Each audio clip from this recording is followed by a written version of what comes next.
In this tutorial I'm going to look at creating the robotic arm that you can see on the screen, and that will be started by creating the parts for the base unit as you can see now, and then going on to creating the arms later. So let's start with one of the easier parts, which is this one here, and the bearing plate. So we start by going into isometric part.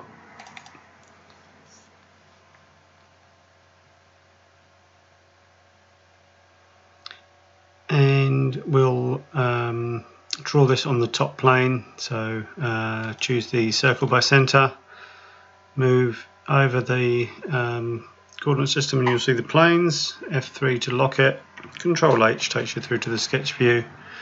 So start from the center and the outside diameter is 40, so you can just key that in, use the scroll wheel on the mouse to zoom in or out. If I go Shift Tab, it moves me back into the diameter field to put in the smaller diameter, and I can place that on there as well. Hit the F3 key while you're still in the command and it turns that plane locking off, and you'll see that it's gone light blue, which indicates that it is a closed area or region, and each one is distinct as well. So if I click on here, it's going to select the area just between the two circles, and then I can just click on the arrow, drag it up, drag it down. If I hit the Shift key, it takes it in both directions. Symmetry is quite an important thing, so you want to try and look for your symmetric positions, and as you can see this is just 3mm thick, so we just type in 3 and enter that in. As you can see, if you want to place dimensions, you could do it in the 2D or we can do it in the 3D. So we just place that on there. Blue means that it's driven dimension, and we lock it and that becomes red, which is a driving dimension. So then we can add the other one in there as well, and we'll lock those both in place and hide them for the moment. So we've just got the 3 holes to place now. So if I go to the hole command, and they are 3.5mm, so this is the command bar. We choose our options from here, and that opens up the options dialog, so we can click on the size. This is just a simple hole. If I wanted threaded or counterbore, I'd change the type, and we can specify whether we want it dowel size, drill size, or just general screw clearance. So I'm just going to go with drill size for this, and we can choose that we want to go through next or finite extent. We're going through all, so we go OK on there and hover over the plane, F3 to lock it again, and if I hover over the center I can align it with that center plane, and then use a smart dimension just to go to the center of the hole. If you just click on the edge and then the center, we can just place that. And this is a 29 PCD, but I've just dimensioned the radius, so we can go 29 divided by 2, so you can do maths in there, and that positions that in for me. So then unlock the plane, select the whole command, and these are equally spaced. So if I just choose the circular pattern, and if I hover over an edge, it will move it to the center, and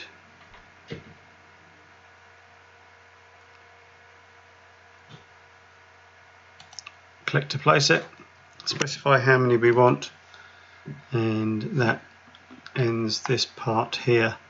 So again, I'll turn off the PMI just for looks, but we can always come back to that if we want to. So we can save this, and this is going to be, as I said, the bearing plate, and we'll save that. Something else you may want to do, data management, allows you to go into file properties, and this specifies a title. If I wanted to, I could put in a subject, and we also have here a document number, project name. This is going to be a Robotic Arm, so I'm going to put that in here as well. Revision number 1, you can either go A or B, AB or 1, 2, 3, depends on your preference. And I'm going to call this RB14, sorry, RA14. So the revision number, as you go through subsequent revisions, if you go 1, it will automatically increment to 2. If you go A, it will automatically move on to B. So it's good to have that because that's used in the parts list. So the next part we're going to create is the bearing bush, the bush that sits on the outside of the bearing, and it's very similar to the part that we've just created, so I'm just going to modify the one that we have. So if we go into pattern and delete that because it's sort of non-equidistant, so I can leave that, and if I show my PMI, I can just click on here, change that to 64,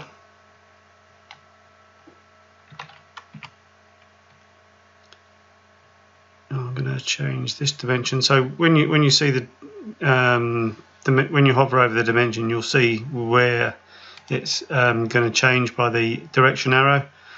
This is fixed because we're locked to the coordinate system, which is fixed. So the PCD is 55.5, so the radius is going to be half of that,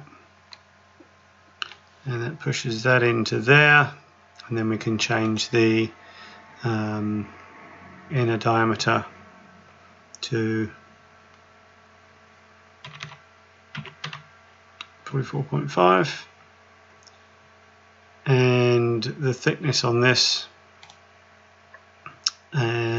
is going to be 13. So as I said before, if we zoom in, you'll see that both arrows are highlighted. If we go that way, it's going to change the top surface, which is highlighted in blue. If we go that way, it's going to change the bottom surface, but we'll keep it symmetric and just type in 13 on there. So that's given us majority of what we needed. Let's hide those PMI again for the moment.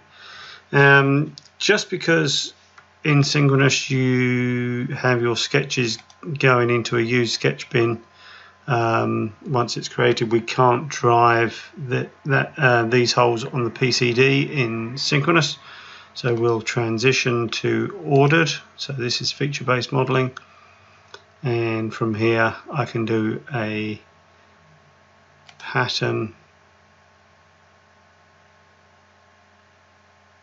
but that hole needs to come out, so let's get rid of that because you can only pattern a ordered feature. So we'll start by placing a hole in here, click on that top surface,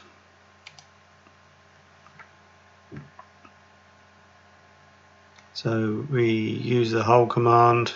Again, we'll change it 3.5 again.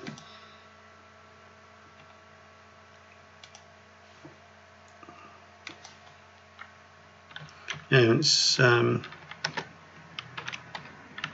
to be a common hole I'm going to use, so I'm just going to save that setting for later use. So we go OK. If I place them around the edge, you can see that by hovering over the edge here I can get a vertical alignment on that hole. I can then also place some geometry on here. Now this is a hole command, so it's going to be anything I create that's not a hole feature is going to get converted to construction. So I can then go to my relate commands, go to the center and lock it onto there. Same with this one, and that one should already be locked on there, but I'll just make sure.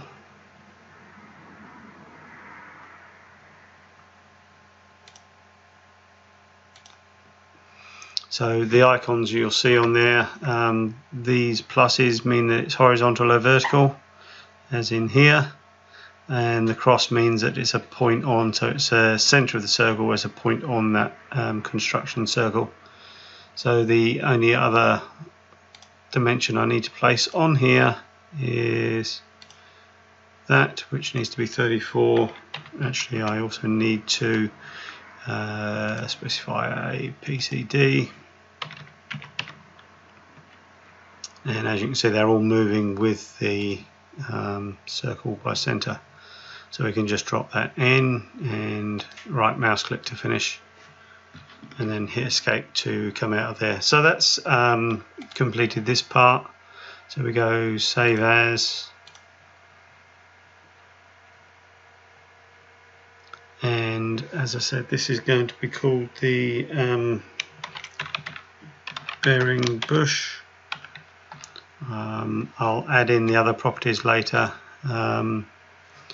as I go through and build the assembly. Okay, for the next part we're going to do the bearing mount.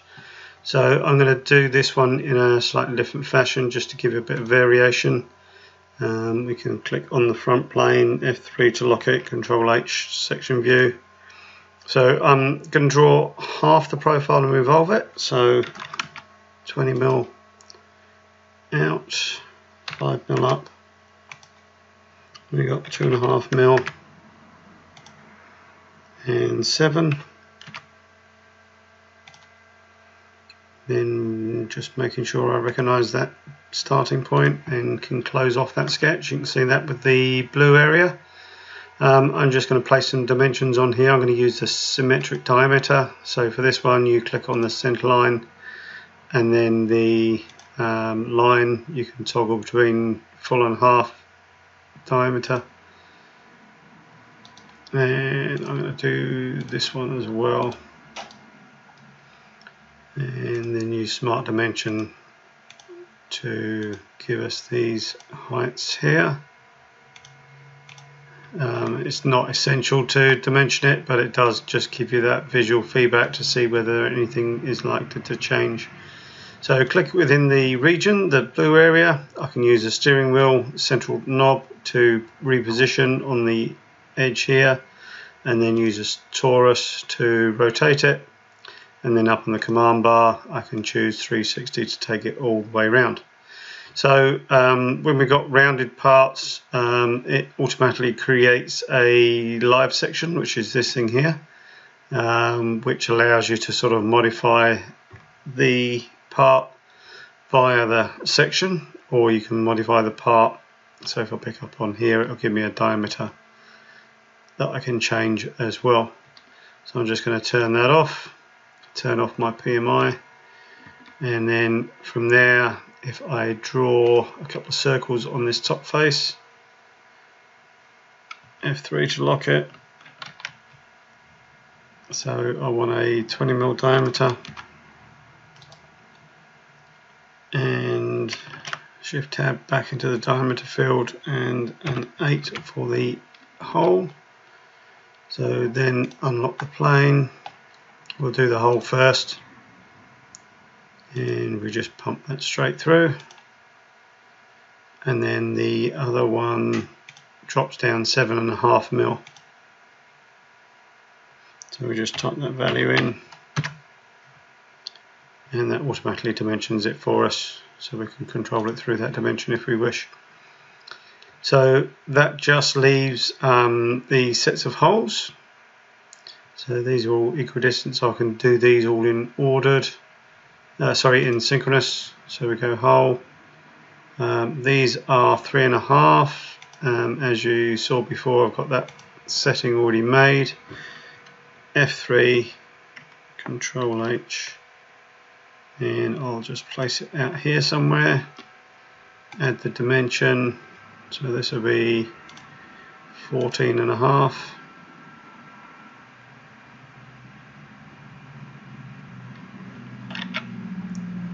Sorry, didn't quite get that.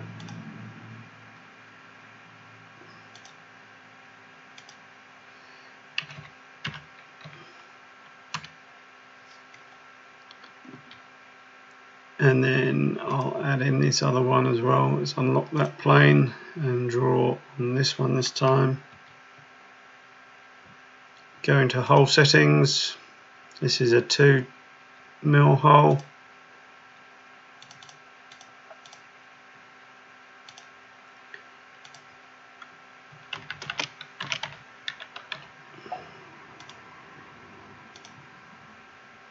And again, this one's going to be positioned here, and I'll have a dimension from there into here, and this one's going to be 7mm.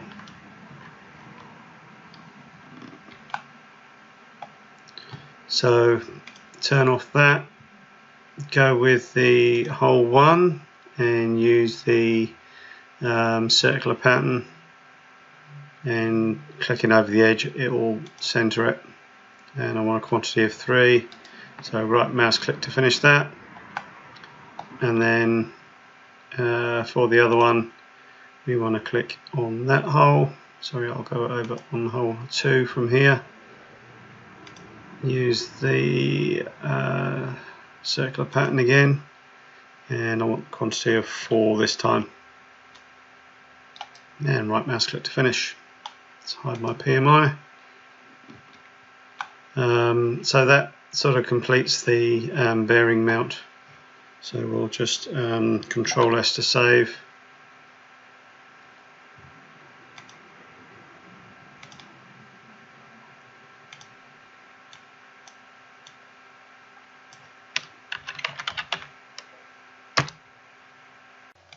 So for the next part we are going to design the base, and if I start with a circle by center, and again I'll draw on the top plane, F3, Control H, and the diameter of this is 100.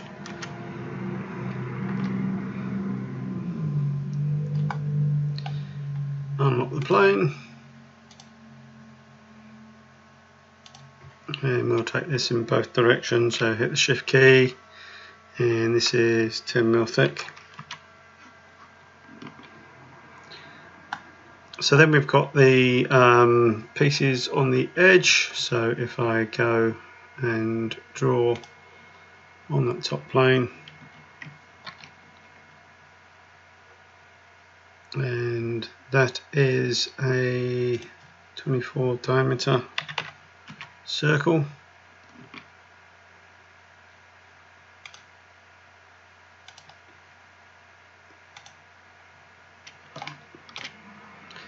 And the distance is going to be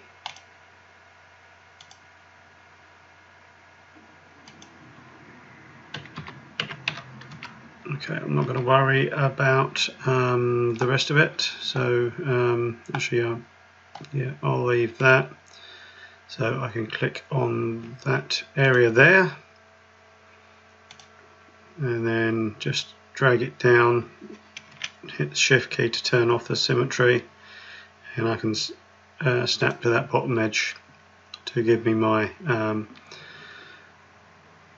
area I'm interested in. So we've got 11mm rad in here, so I can go to my round, click on my 2 edges, type in my value, and that closes that off for me like so.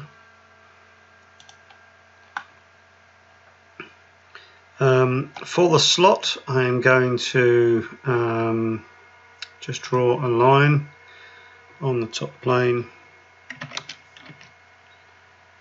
and this is just going to be in line with the center line, and again I can dimension this, so this is 15mm long, and the distance from there to the end is 28.5.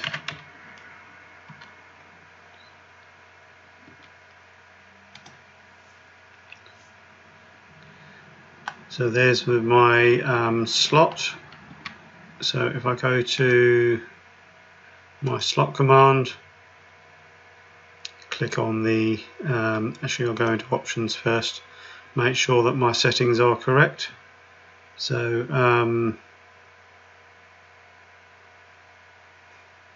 no dimensions on there, it's a 5mm with a arc end. So if I go OK, click on the slot, make sure that I'm pointing down, and right mouse click to finish. So from there we've got a hole to go in the end. So if I go to the hole command, and these are for diameter, so go into options,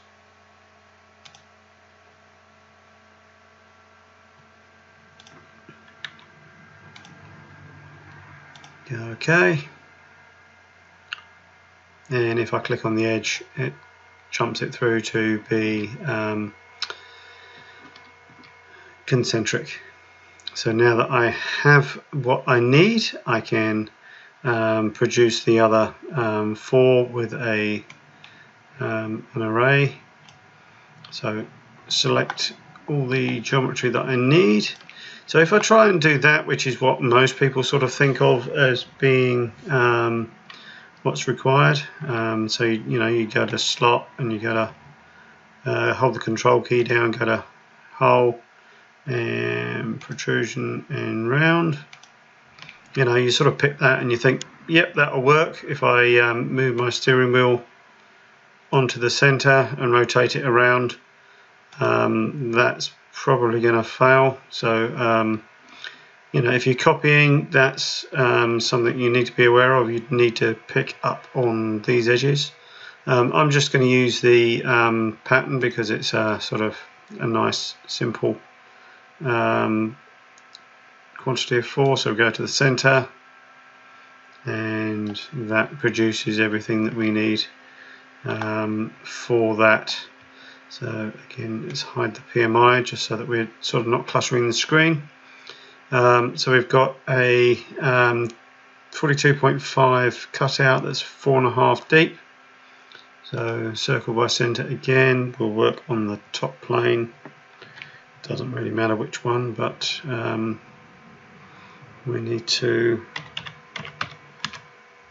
draw that in. So, and we'll draw the hole in the center, which is 20.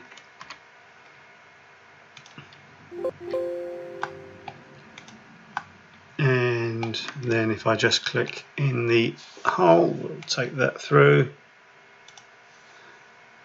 And then the second one is a 4.5mm drop. So we just need to key in those sizes. And then we've got the holes as well.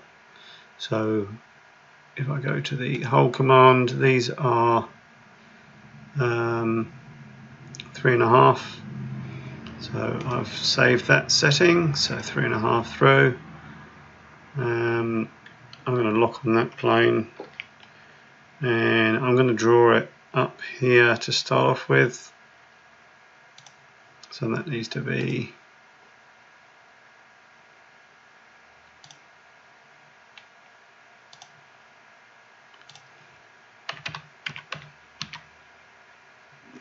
in there. So as you can see, it's this one here is drawn off at 45 degrees. So if I come out of here, I can pick up on that command, reposition the steering wheel, and then I can just rotate that around.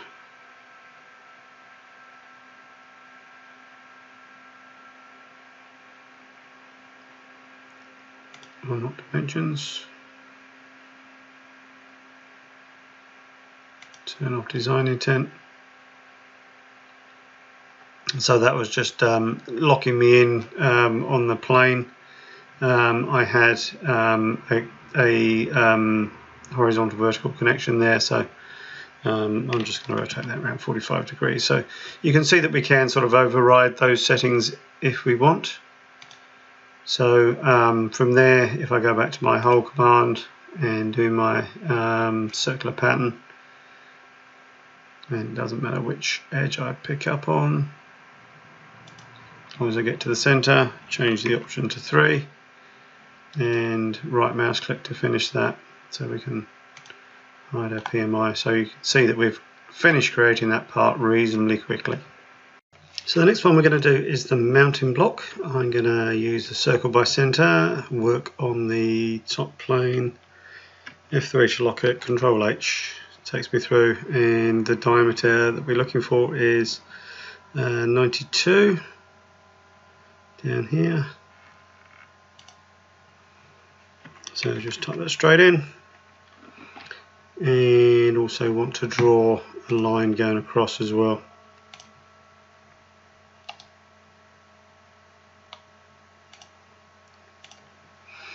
And then I'll use the extender next just to drop that in, because it's trying to create a tangent or a perpendicular, and then we can trim away the top half.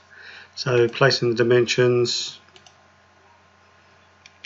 I'm going to make that a diameter and then measure from there to that axis using horizontal vertical. And this wants to be 37.5. Unlock the plane, click on the area here, click on the arrow, make sure that we're going symmetric, if not hit the shift key, and this wants to be 8 mils wide. So then if we hide our PMI for the moment, we've got a short cutout in here, so as you can see I'm only creating half. I'm going to use the rectangle by 2 points, lock the plane, and just place that in. So it needs to be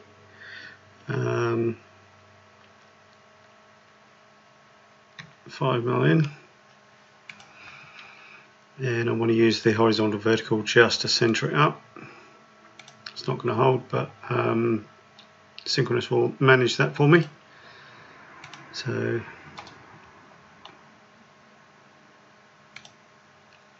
that distance there needs to be 46, and because I've centered it, it's going to go in both directions. That one is now correct, so let's unlock the plane, click in here, click the arrow, symmetric, so we'll just turn that off and dive down. So for the next bit I'm going to use the rectangle by 2 points again, and I'm going to just zoom in on here.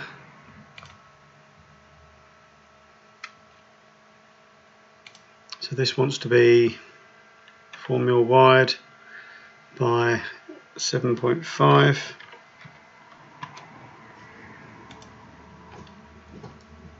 And then the other one is going to come off here somewhere.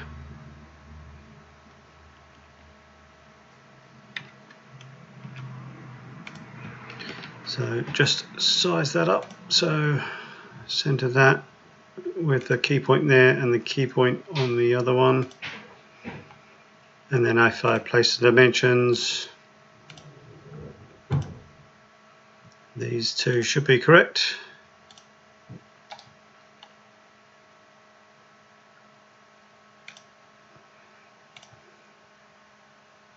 And then I'll need to resize this, 7.5, and then there's a distance from the edge here to here, and that's going to be 4, and that pulls that in. And then I'll just trim away this extra bit that I don't need.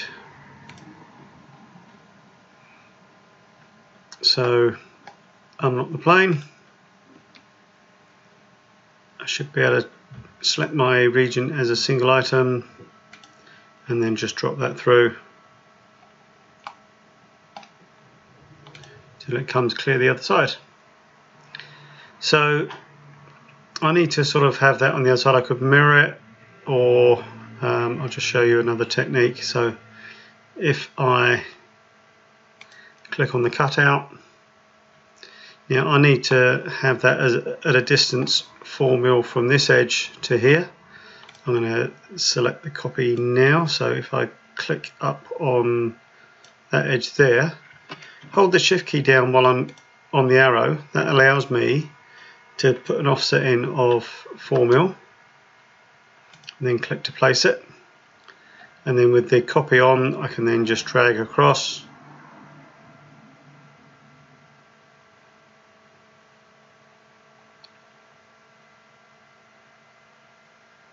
and grab the key point here.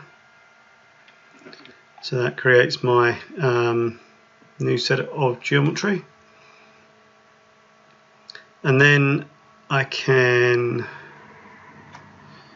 let's look at the top view, Control T, fence select this whole area here, wait for the steering wheel to come up, and then I can position that.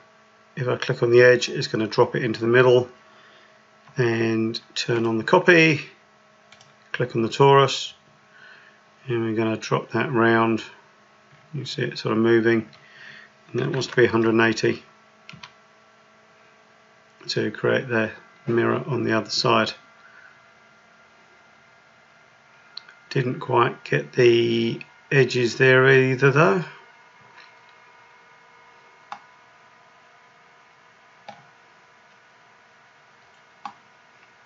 So the quickest way of doing this is to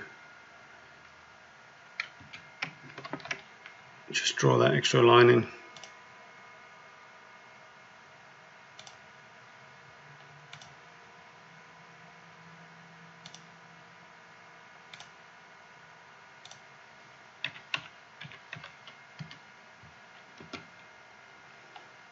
So that creates a little region here.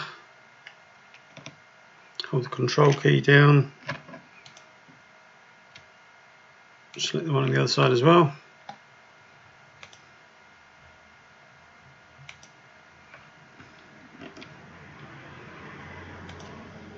So that's the first part. Then we've got the cutout in the middle, rectangle by center, F3, Control H.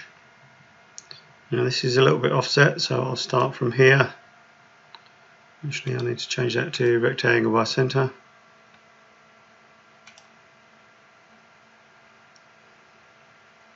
(23 wide by 12 deep), 0 rotation.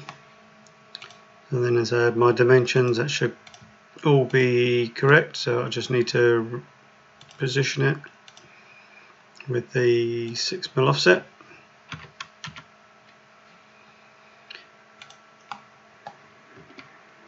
Click inside here, cut that away. So for the holes, because they're not sort of equidistant, I'm going to draw that in ordered. So if I right mouse, click transition to ordered, and then go into the hole command. So the bigger ones are 3.5. Use my predefined setting, click on the plane.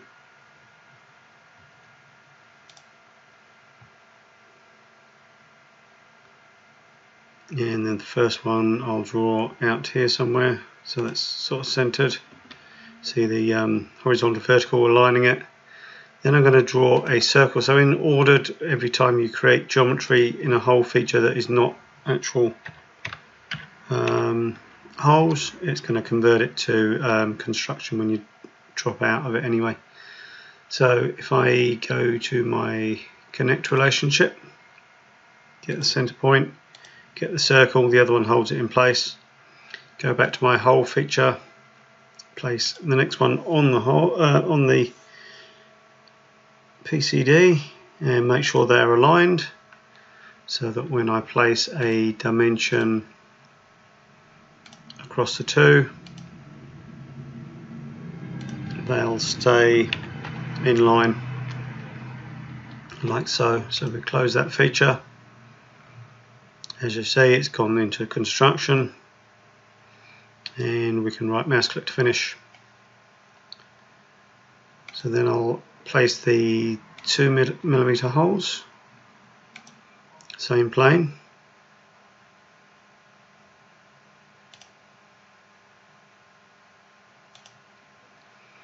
So these 28 wide,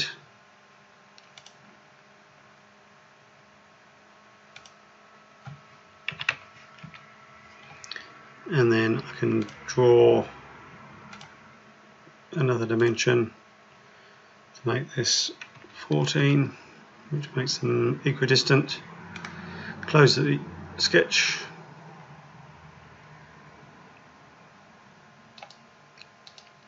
And that, I think, completes the part that we have here. Just need to save it.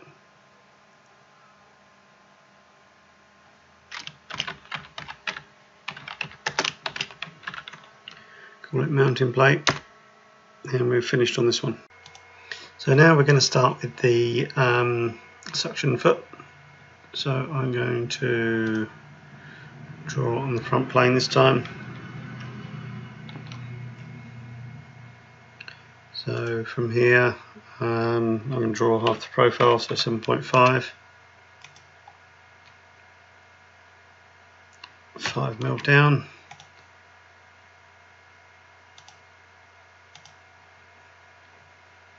So then for the cutout, it's 4.75,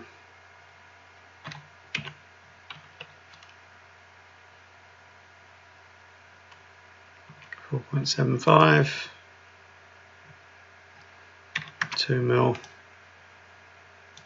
and we'll just go to there, and then there's another line coming up in here, so I can use the trim command and get rid of these three sections, and then place some dimensions using the smart dimension.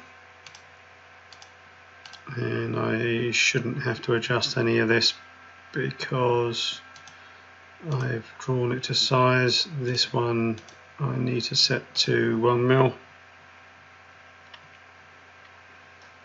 and if I put a horizontal vertical alignment between those 2 points there, that defines the profile that I need. So then unlock the plane, escape key, and reposition the steering wheel to the center and rotate it using the command bar 360 degrees. And again we have our live section, which I'm gonna just hide for the moment. So that leaves me to do the suction pad on here. So I'll do an arc by 3 points, again lock to the front plane. So there is a point going from here out to something like that, and that wants to be 20mm on the outer edge. So I'll click to place that, again dimension it, so 20mm is already defined, and then I can go from there to that point, and that distance is 15, and then that to the same point, which gives me 20. So then there's a 0.5 lip on there, so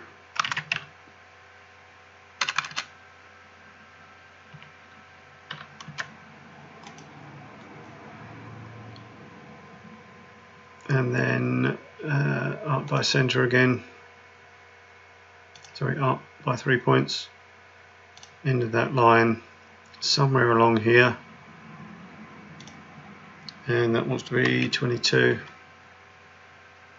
and click to place. So once more, dimension, do the one that we fixed first.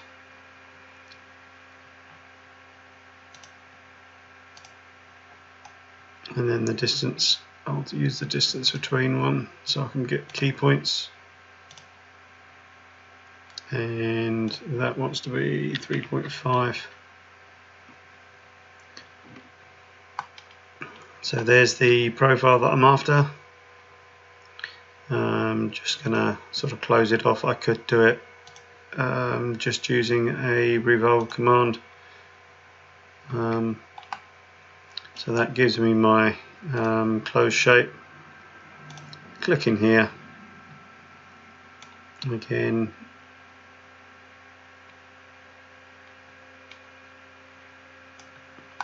make sure that that's in the center and revolve.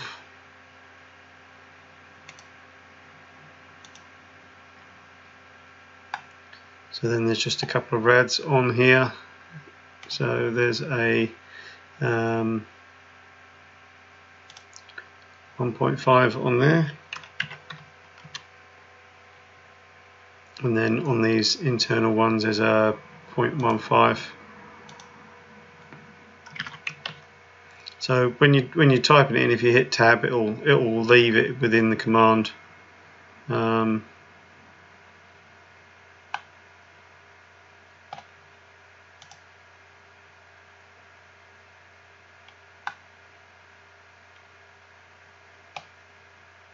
be another one in here somewhere. So let's just Control S to save.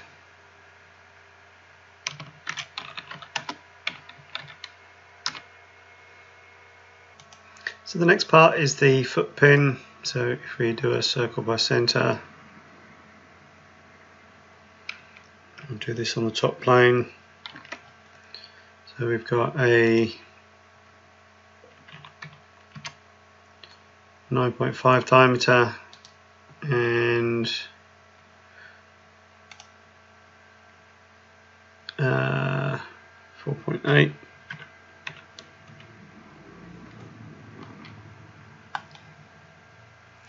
So the shaft is 13 long.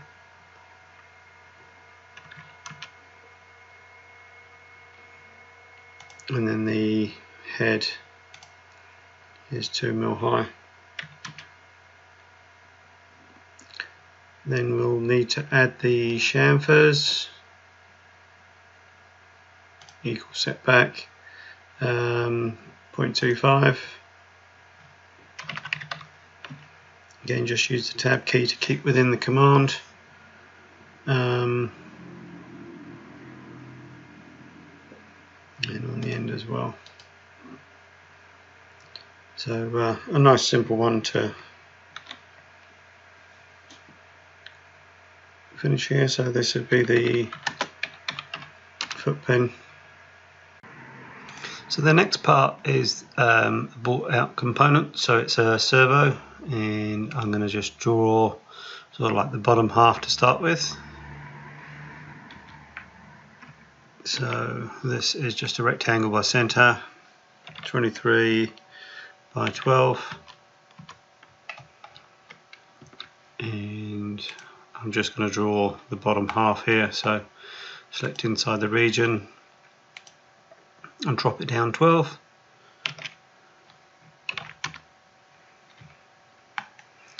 And that means I can start drawing these tabs on that coordinate system. So from there, if I click on this face, I can just drag it up and take that up another 13 to give me that point there.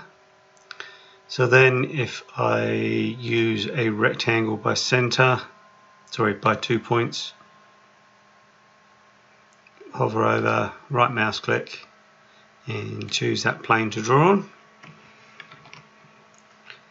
So this is going to be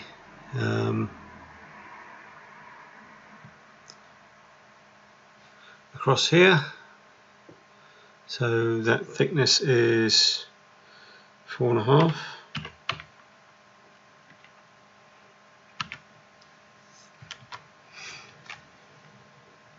and I'll draw the other profile there as well. So hover over there. This is a 2mm diameter hole.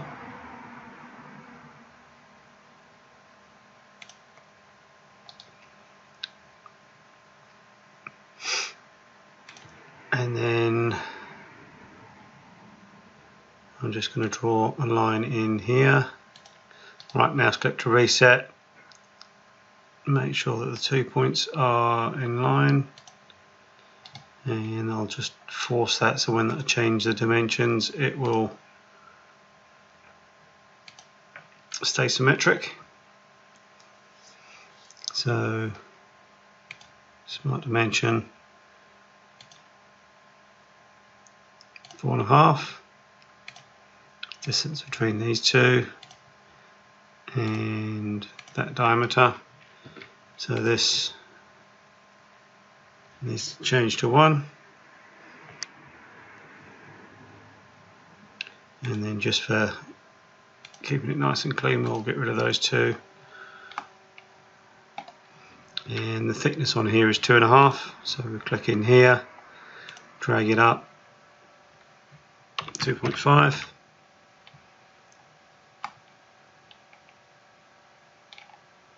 That didn't quite get the right position on there, so we can click on that face there and just drag that back in, snap on the key point.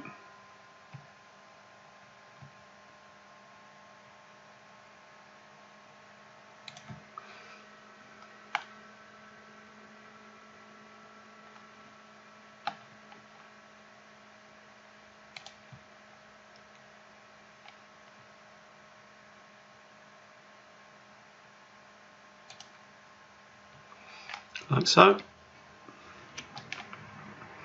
So now if I want to, I can either mirror that or I can do a fence select. So a lot of people will sort of think, oh, that's enough to rotate it, but if I move this over to the center point, I hold the shift key down and click on the inner plane on the torus, it rotates it around 45. So you can see that the end face here isn't selected, so if I hold the control key down and pick up on this one and the back one, that closes off that shape. So then I just need to hit the copy, rotate it around, and that needs to go 180. And that drops it in on the other side. So then we've got this piece on the top, so circle by center, lock the plane, come off the middle, and I can then just drop that in so it's got the tangency at the top, and I can also go in and add tangency in the other two sides, which positions that correctly. This one's a 5 diameter,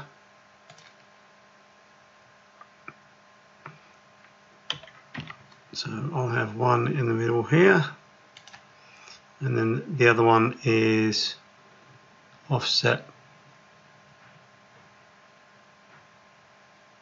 from the center line. So I'll place this out here somewhere, and then place a dimension on these.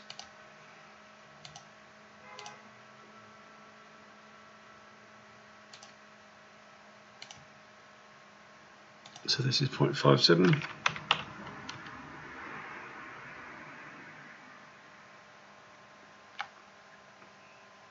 Use the trim command,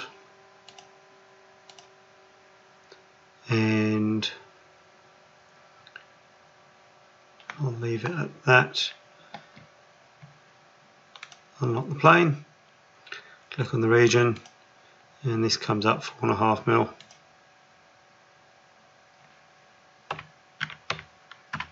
So this is just the representation of the servo that we're going to use.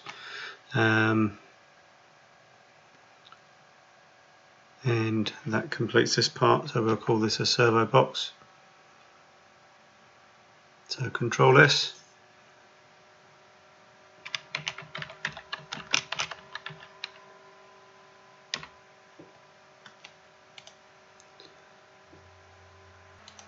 The next part is the Servo Spindle. So again, we'll draw a top plane.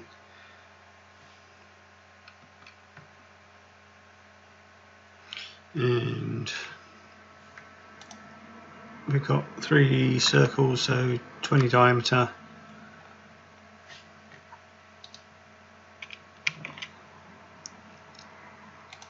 Seven and a half. And the last one is 5.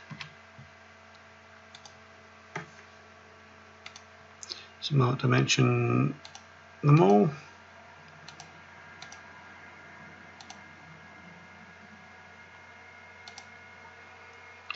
Unlock the plane, and I'm going to just take these upwards. So if we come inside the first one, the overall height is 11.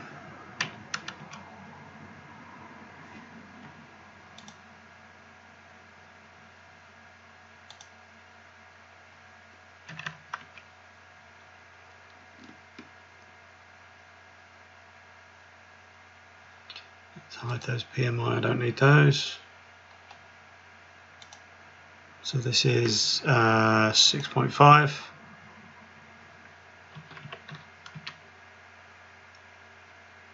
And then the last diameter is 1.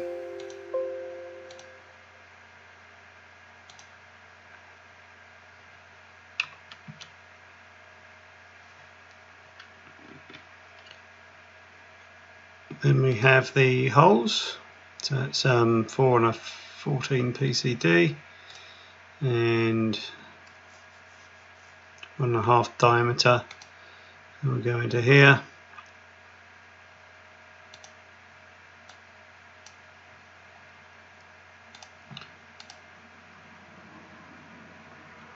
Lock the plane.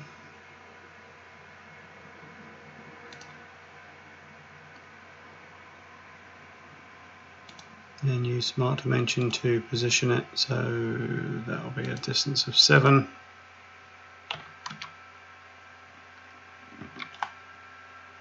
And then we can use the circular pattern.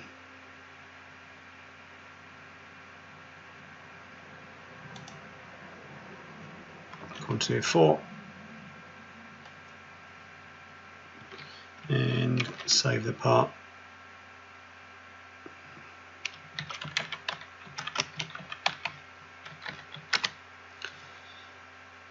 For the last part, I'm going to draw up this ball bearing, and this is going to be designed as a multi-part part. So I'm going to draw the profile. Click here, F3 to lock the plane, Control H.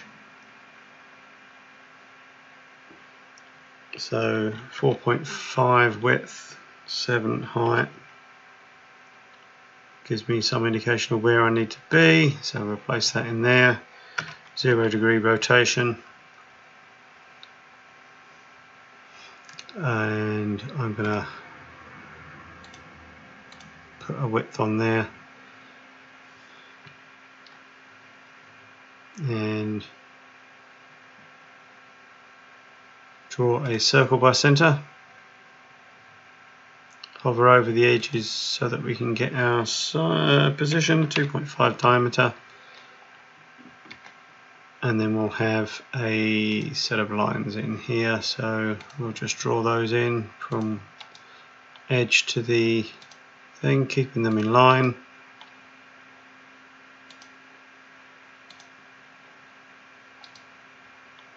So just right mouse clicking each time to reset, and I'll also add in a symmetric line, S for symmetry, and we'll divide that off there. So extra dimensions,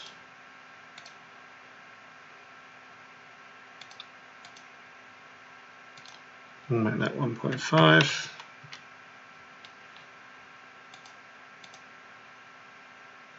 Likewise with this one. And then I'll add in a dimension of 4.5 on there. And then just zooming out, I can have my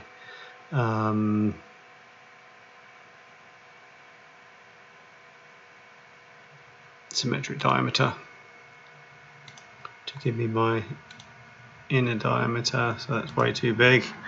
That needs to be 35. So that'll just pull that in. So if I start with the ball bearing, I'll just set that on the center line and rotate that around.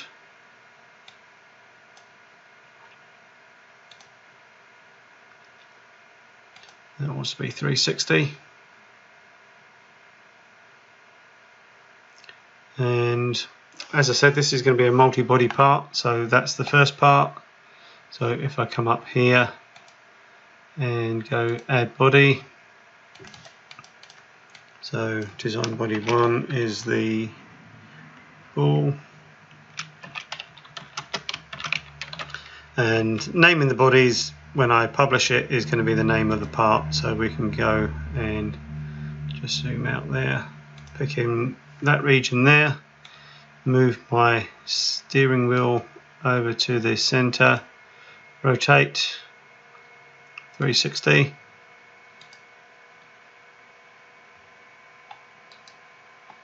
and then I need to add a third body, and we'll call this outer race.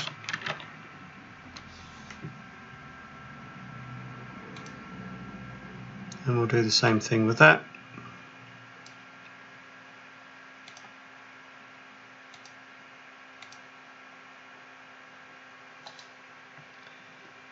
So as you can see, we've got the three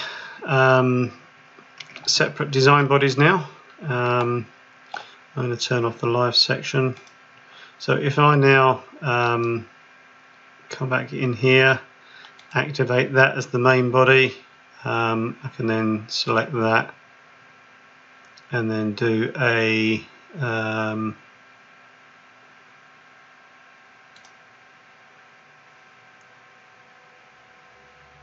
circular pattern, and the quantity here needs to be 35, and that just drops all those balls around that circumference. So let's just hide that PMI so you can sort of see what we have. So from here you can see the other parts are sort of greyed out just because this is the active body. So as I said, I'm going to make an assembly out of this, so I can go multi-body publish. I need to save this part first, so I'll just call this bearing.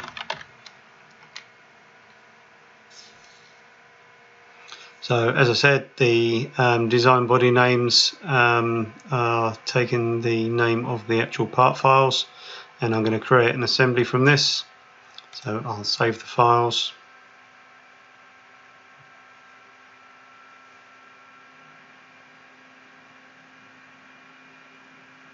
Now, because I want the relationships, I just did it this way to give me the files that I needed nice and easily. So I'm going to open up the assembly.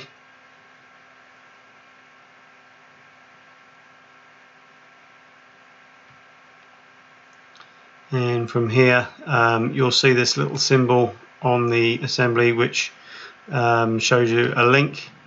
So that's showing that the parts are still linked to that part file. So I'm going to just come in here and break the link. So now we're working in the assembly environment.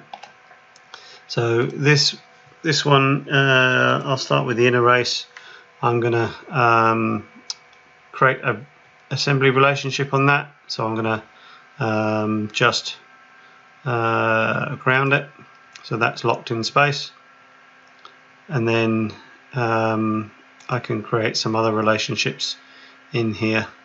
So I'm just going to go and click on the edit definition, So that allows me to create some relationships. So I'm going to do a plane to a line on the top edge to keep them in line, and then I'm going to do an axillary line, so the center to the center, and that is unlocked so that it will be free to rotate. And at this stage I'm not too worried about the ball bearings, so that just sort of finishes that. So we're going to save that, and I'll come back and use that in the assembly at a later date, leaving the two unrelated so that I can rotate it and get some motion on my design. Now all the parts of the base are modelled, we'll go into assembling them. So we start with an isometric assembly, and I'll start off with just the feet as a minor sub-assembly.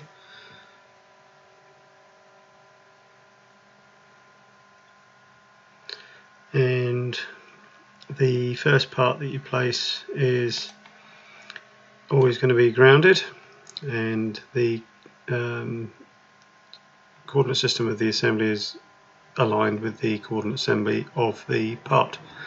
So the next thing is to bring in the foot pin,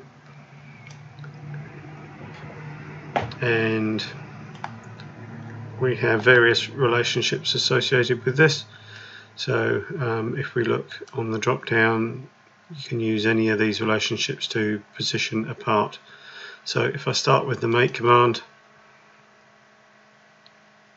and hovering over, I can get that bottom face, and that sits on the bottom of there, and then I will have a axial line. So you notice that it's only the flat faces that are working with that option, and when we go into a plane axial line, you'll only get the diameters, so the center lines come in active.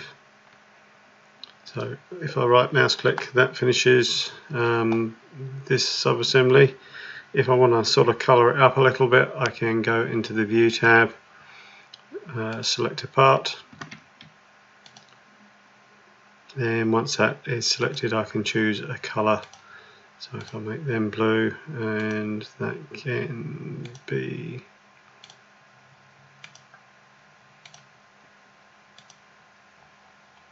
I'll make that steel or brass or whatever, and then we need to save that, Control S, and we'll just call that the foot.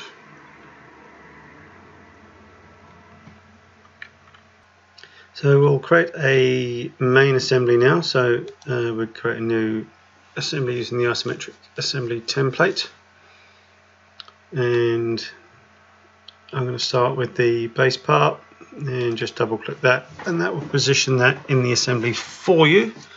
Then I'm going to put in the foot assembly and drag it in. So where you let go once you've dragged it is where it's going to be positioned, and you can then sort of just use your relationship. So we'll start with a flash fit. That takes the closest relationship to what you have, so the orientation is quite important. So I'm going to make the bottom of that to the bottom of this, and then take one of the circles and align it. So if I right mouse click at that point, that's going to place that within the assembly for me. So the icon here, there's a dash around the edges, that's just showing that it is not fully constrained. If I click on it, you can see the relationships that we've created. So in here, if I lock the rotation on that, that then becomes a fully constrained part. So if I now select that, I can go into the pattern feature, and the way that this one works is that the first option is to select the items, which I already did because they were pre-selected, then to choose the part or the sketch that has the pattern, so this one here, Then the next part is to select the pattern feature. So these were all patterned, if you remember, and then which one is the reference point for which the rest are going to be created, and then we right mouse click to finish. So that creates all of the feet on there for me.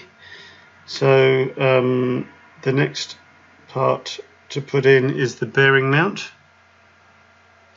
So if we go here, you can see that if I hold the middle mouse button down, we can sort of just rotate this to sort of get a orientation that I'm looking for, and then I can just drag that in from up here, and I'm going to place it just above here so I can see what I'm looking at. So we'll start with the mate on the bottom, and then the axillary line, and then you can see that they're equispaced, so I can go and align a hole, and once you've fully constrained something, it will drop out of the command for placement.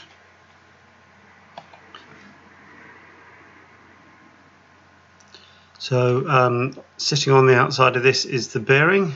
So if we look for the bearing assembly and drag that in,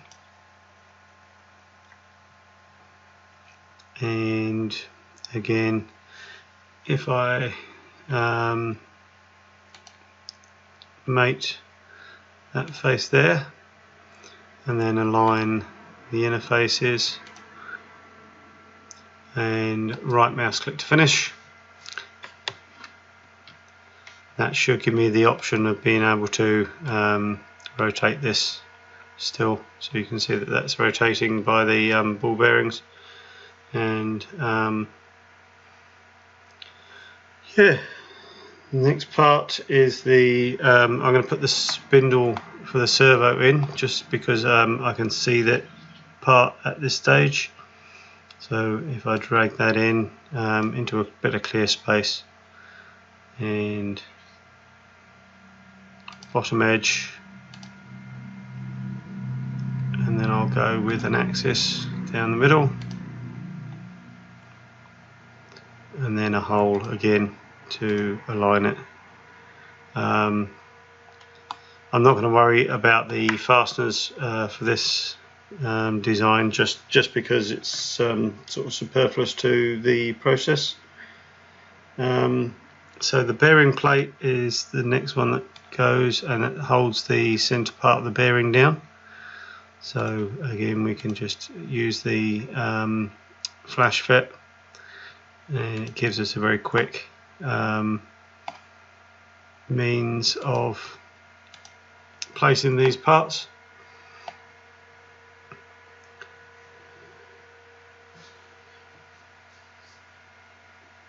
So the next part that goes in is the bearing bush.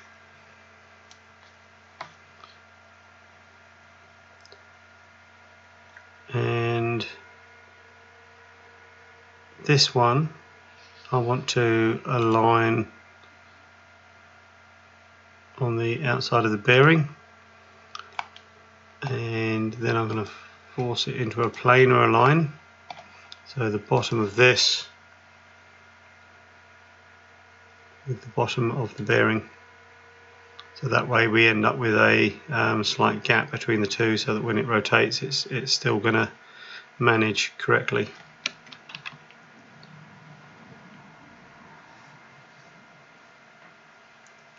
So then we have the mounting plate. So it's this one here, and if we drop that in,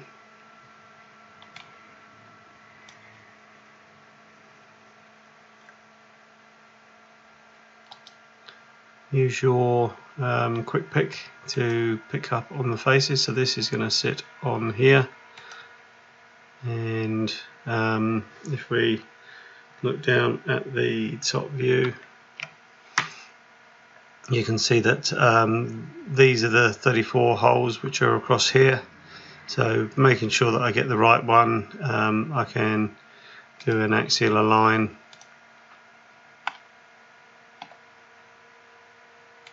that hole to this one here, and then I can go with that hole and this one here.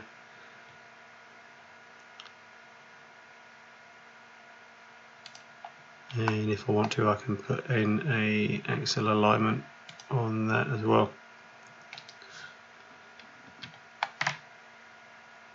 So that sits there nicely. We should still be able to rotate this on the bearing.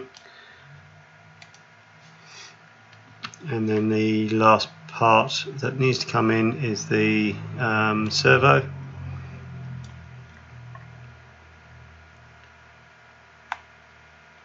So what we're going to have is an axial align of that onto, actually I'll start with the mate, because this is upside down. I'm going to force it into a mate, so that there sits onto the spindle there, and then I can choose my axial align onto there, and then it's very clear that this one here needs to sit over this hole here. And that is still showing as under constrained because it is attached to the bearing, which is still free to move. So there is still some sort of option there of being able to drive that model. So this finishes the first part. If I want to sort of give it the same sort of color style as that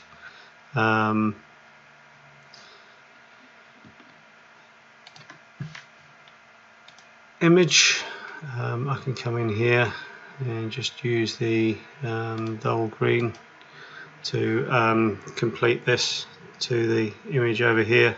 So the next step is then going to be into creating the actual arm itself. So now let's start on the arms, and we'll do the arm support first, and we shall start with a line, and we'll draw this on the front face.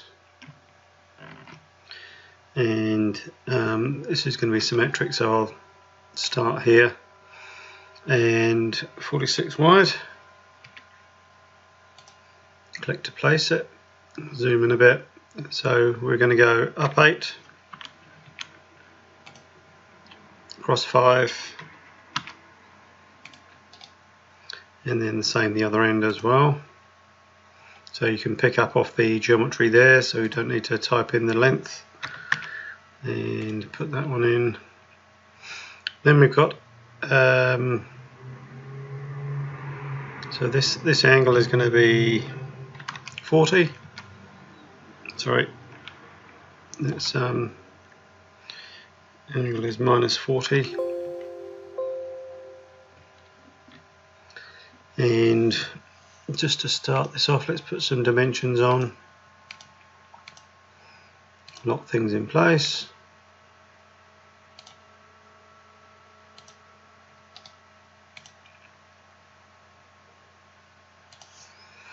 And 13.85 on the length of this here.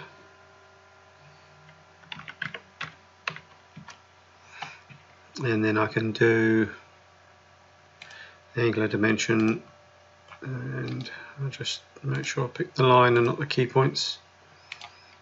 Put that in there like that. So then go back to my line. This needs to be 19 up.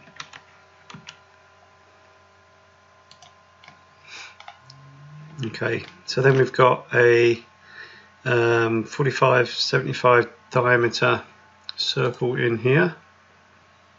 So circle by center. Type in the diameter. And then I'll drop this somewhere in here. And then the other one is a 6.79 radius.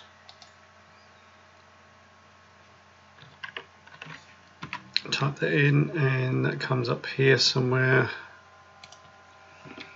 So smart dimension again, edge of the circle to the Z axis. This one's 20.22, and then the other circle is 14.5. 57.58 for the height on this one.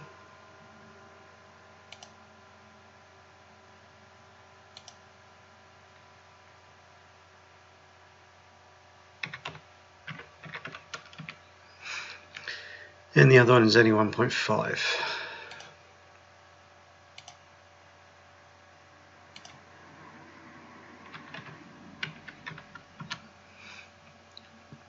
So we've got that locked in, and the rest are just tangent lines. So we start at the end point here, and we just come up here until we get the tangency symbol.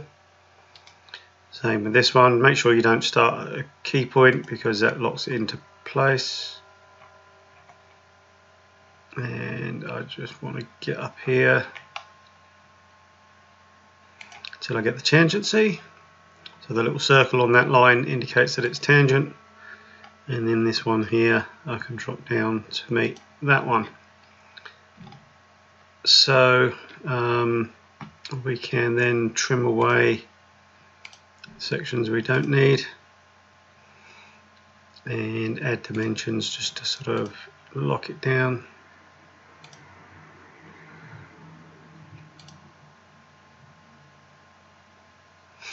Actually, I've got that one wrong, so I'll change that. That should be so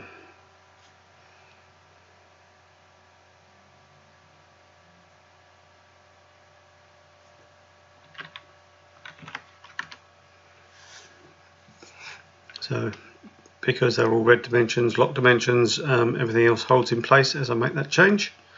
So that's the outside profile that we're after. So we can unlock the plane. Click in here, 5mm thick. Shift key to make it symmetric. And that drops that out. Let's hide those PMI. So then we've got this in here. So it's 23 by 12. The easiest way to draw that is a slot. So lock the plane,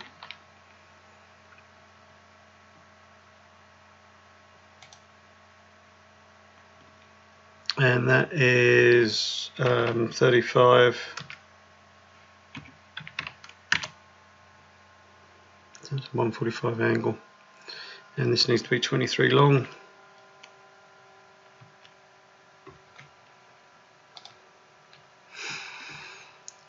So it's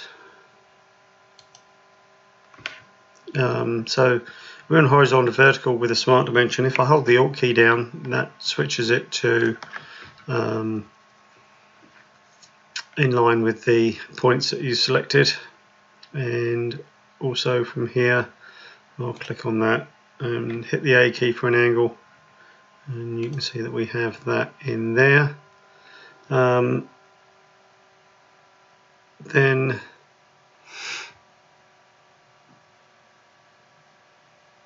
I want to connect these two together, and I want a dimension. Show you distance between, and I'll go by 2 points. So the end point to that center point needs to be 6. So then we can go to our slot command. It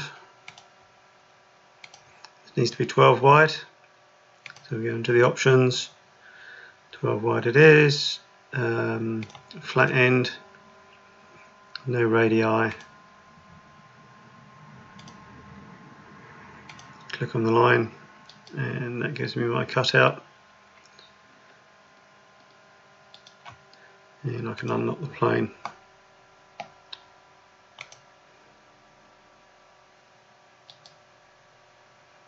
So there's the cutout, and we just need to add the holes now. So let's just place those in. So we go hole command and 5 holes at 3.5, so we've got that set already, so 3.5 through. And if I lock the plane, this one's coming off that midpoint,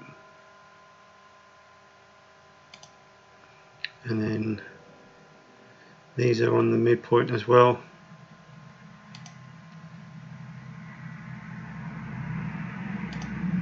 And then there's another one in line with this here, and then one on the center of that hole, or that round on the edge there. So smart dimension, click on the edge of the hole, on the edge. Distance on here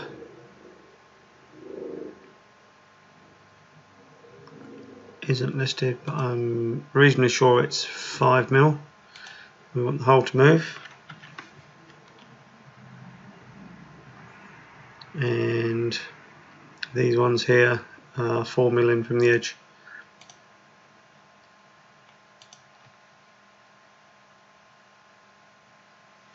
And the hole is set up to move there.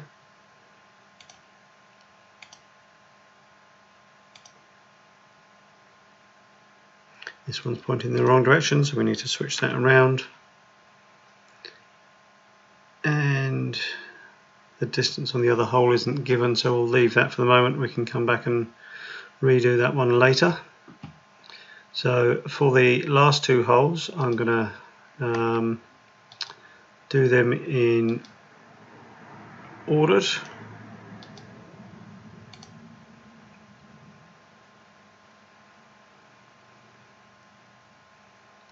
So a hole, 2 mil diameter, click on that plane there.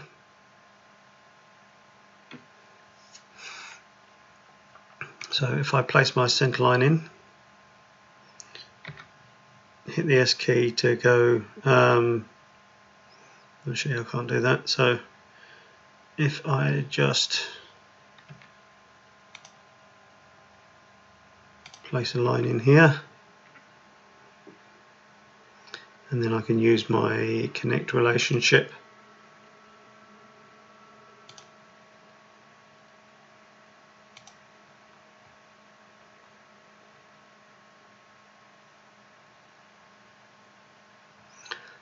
and I will go with a parallel as well, so we'll go parallel to the edge, and then the 2 holes are placed on there, and make sure I don't pick up any other geometry, and then I can dimension that. So if I use a smart dimension,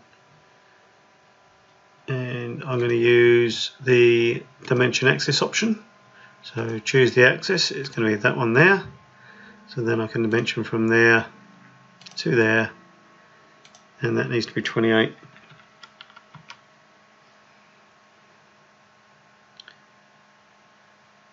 And that equates to 2.5 from the edge. So we can close out the sketch.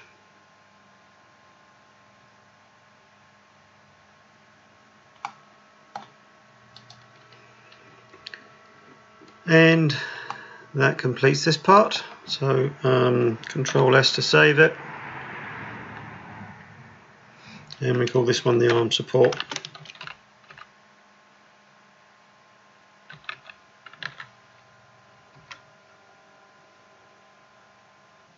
So let's start with the arms. We've got a hole at the top and bottom, so I'll just draw those in first to position it all. So we've got 35 diameter outside and 8 mil hole. Then at the top we've got a 15 diameter outer ring and a 5 diameter inner one, and then if we dimension those,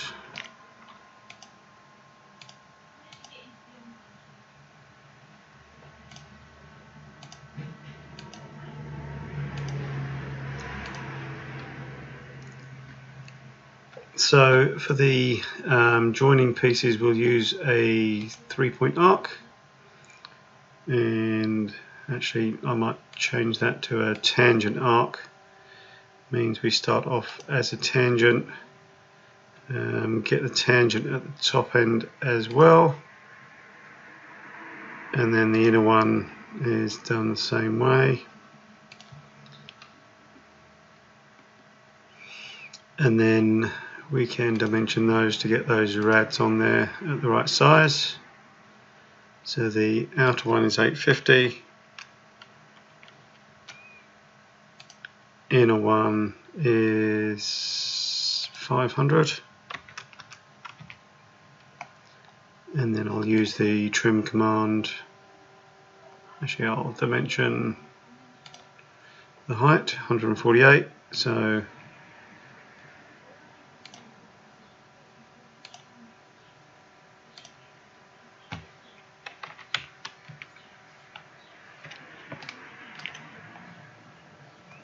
and then I'll trim away the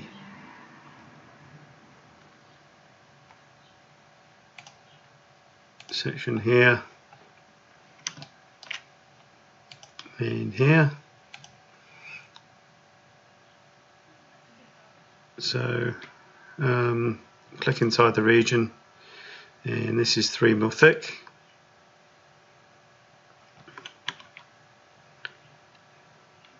And then to maintain these holes on that arc, I'll need to switch to ordered. So I can go to the hole command, and these holes are 3.5.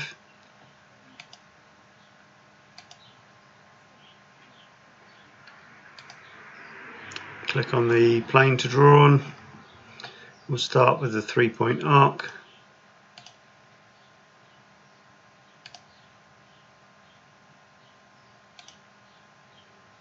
And then the radius is 750. And then click to place. So then we go to our hole and make sure that it is placed on that arc.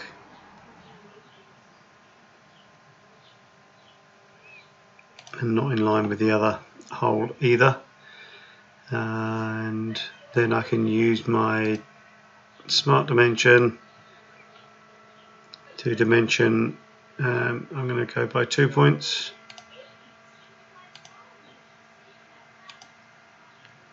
So that's 50, and the same with the other one.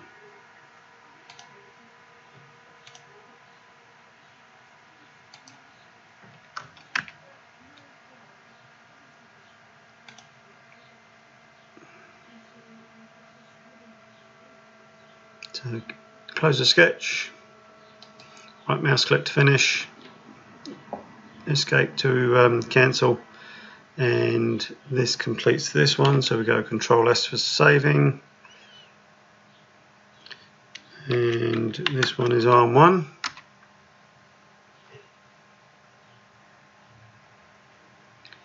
So moving on, arm 2, Control N for a new file, choose the part file. So this one is a 5 hole at top and bottom. So again, I'll draw on the front plane.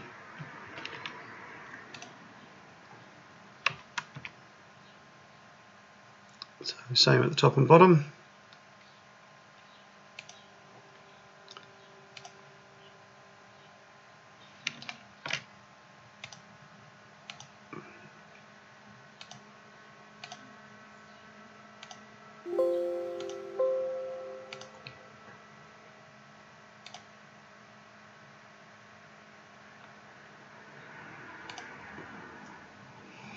and again this one 148 distance between the two. So we've got a 9 diameter at the top and bottom as well. So we can type that straight in.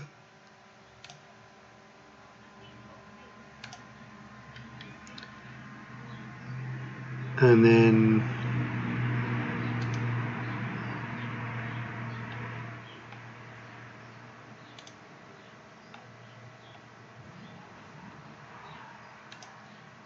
for the thickness, because it's the same size as the hole, I can come off that hole diameter.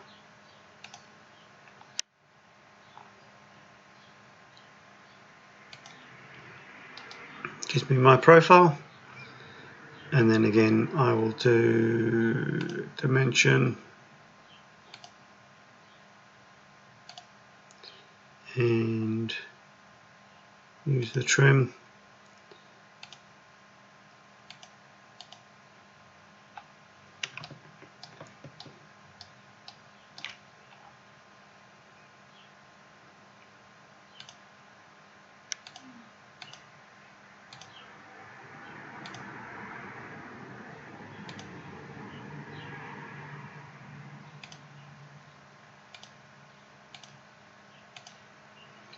So that gets this just about finished. Hit the escape key, click on the region, and again this is 3mm thick. If you're not on symmetric, it's the shift key. And then we just have the rounds, so these are all 30. Make sure that you're on edge or corner.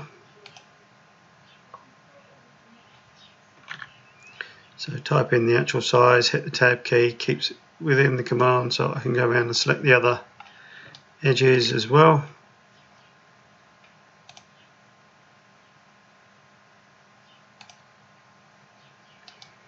And then right mouse click when you've finished, escape and save.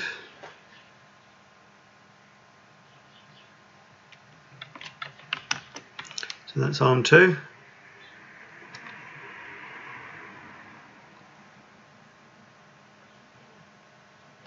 And then Control N,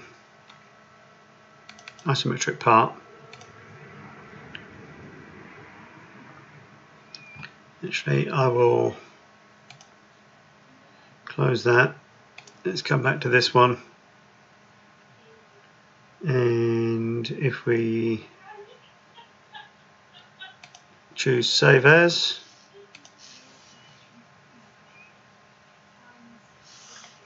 this one is very similar, so I will just make the edits.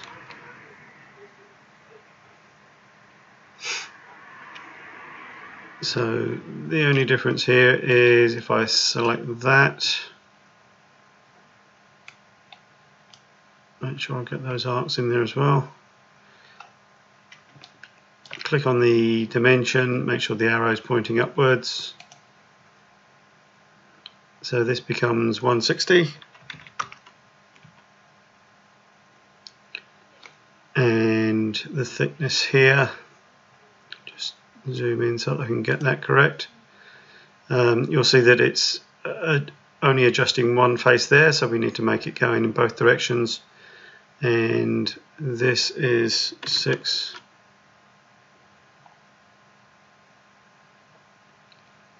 As well as the holes.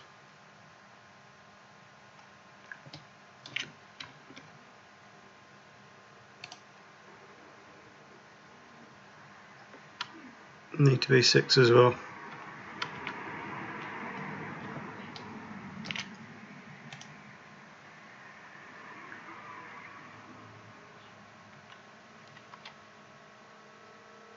So Control S to save that. So the next one is the slider arm, and again I'll start with the circle by center, 9 radius, so 18 diameter at the bottom,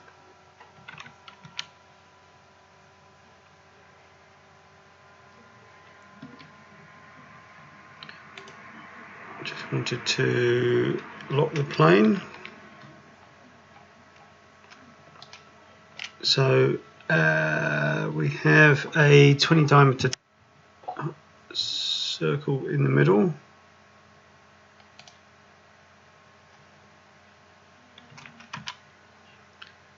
And that has a 40 diameter edge around it, so I'll draw that in as well. And then at the top it's a 12 diameter.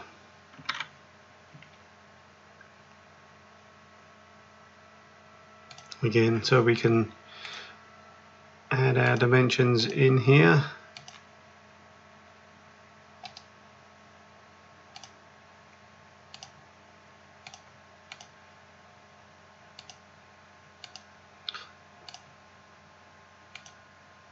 And then this value is, actually do the overall height, 214, and then this one here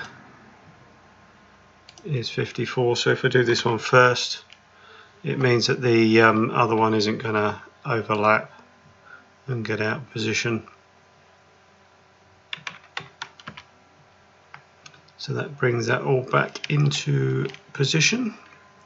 So then we have a 3-point arc, which is 1150 coming around there. So I'll use the tangent arc. Don't pick on a key point, just sort of start midway down, and I can add that value in there. And then when I come up here, I can get that tangency so that we're looking correct. So we've got 150 coming in, going the other way.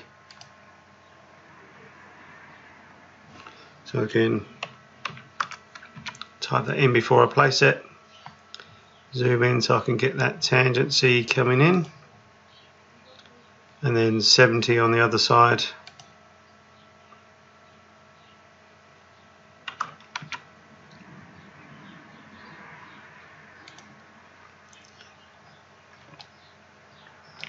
And then the one out here is 850.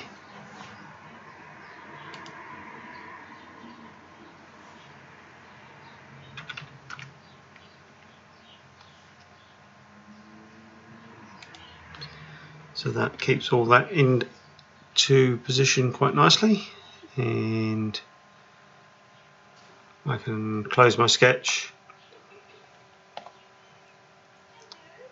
So at the bottom actually we've got a 3.5mm hole, and same at the top. So I'll put those in afterwards. So if I just click within the region, hold the control key down to sort of add in the other areas.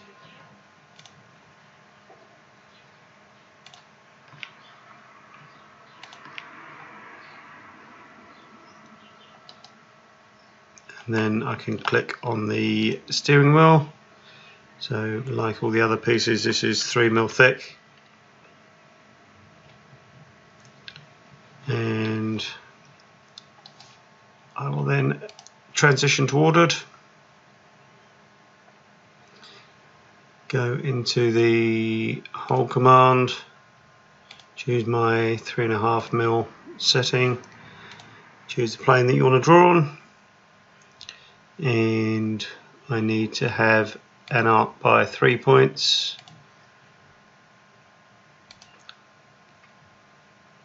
So as usual, just click on the hover over the area we want to get the center point for. So this radius is 790. So key that in, place it in. And again, this doesn't need to be construction because we're in the hole command, and that will get converted back anyway. So we go to the hole, zoom in, endpoint. This one's about 25 up. Scroll down, the other one is in here, and the final one is at the top of that arc. So add the dimension in. This one here is 31.75, still on 2 point, so that will give me the correct orientation. 31.75, and the bottom one here is 25. So it has to move down because this is locked in here, so we can close the sketch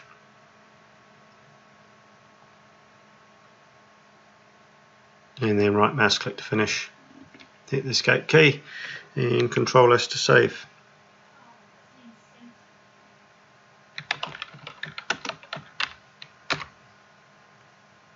So the next item we're going to draw is the pivot. So circle by center. So this is 16 diameter, and then we've got 2 more out here, and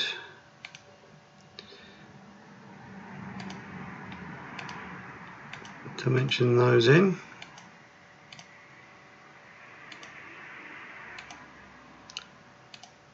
This distance is 42.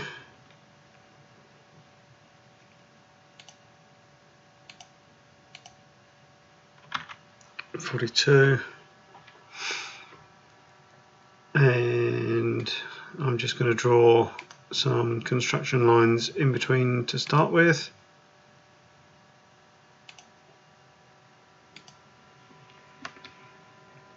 And the angle here is 110.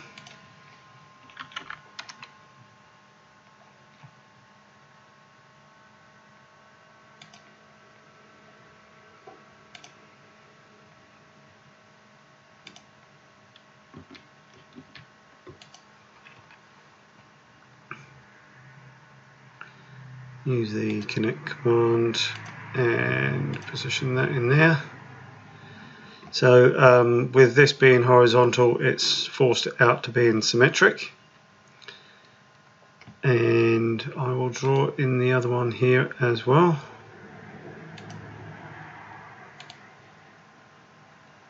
Turn off the construction, and then I can use the symmetric on these items here. So there's a 6mm, so it'll be 3mm offset.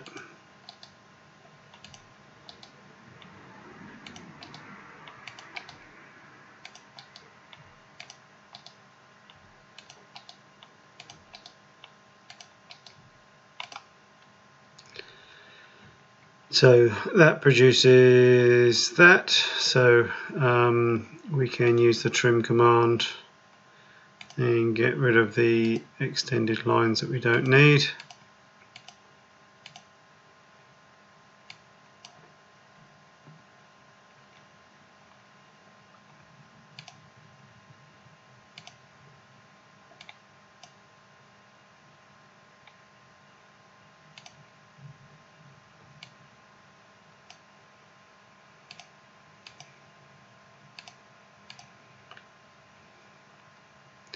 Take out these 2 bits as well.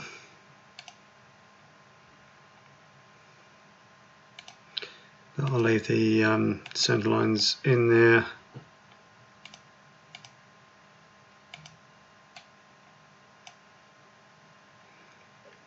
So that defines our shape. Close the sketch, click within it, and it's 3mm thick.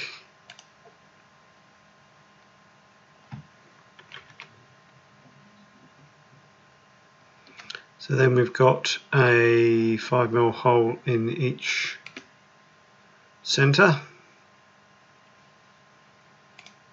Go into the hole options.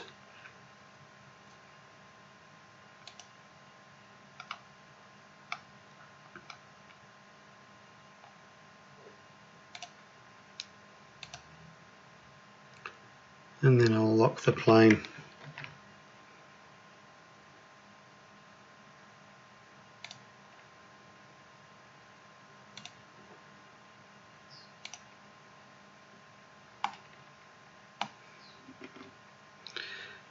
and we have a 3mm rad in each of the corners.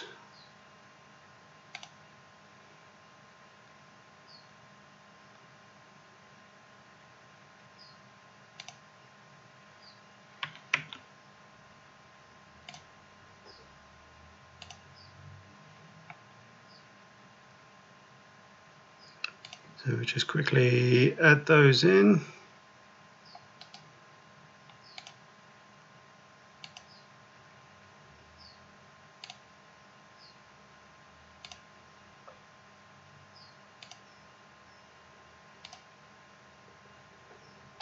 And then right mouse click to finish.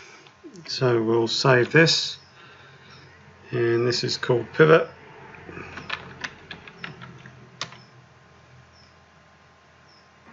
So just a few more pieces to do. This one's a sort of like a joiner arm. All pretty simple. 25 diameter at the bottom and 18 at the top.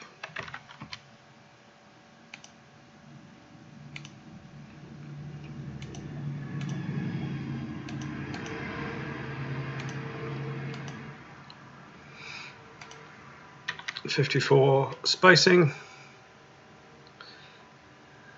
Then we'll have a tangent line between the two.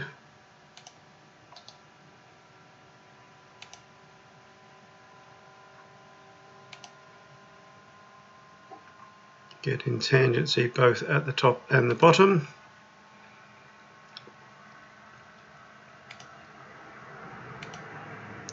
Trim away the two pieces and then give it some depth.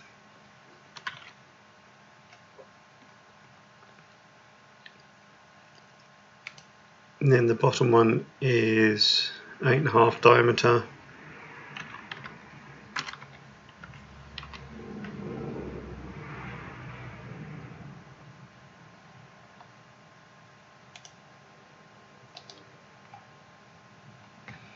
And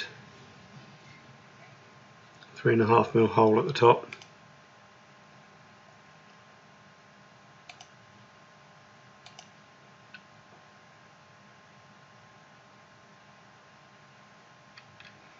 Just to get that key point, I'm locking the plane.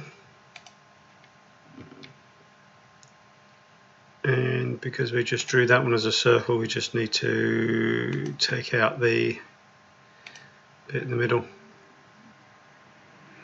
So this one I've called joiner, so Control S to save.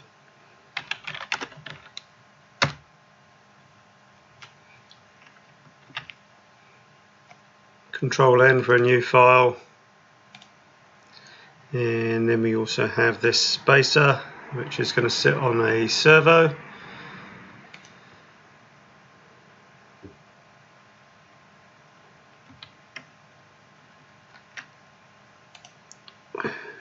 .35 diameter.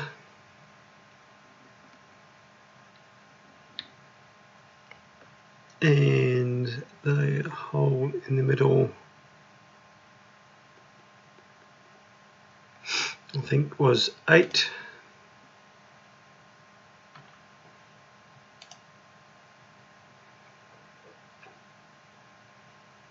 And the thickness on this was 3.65.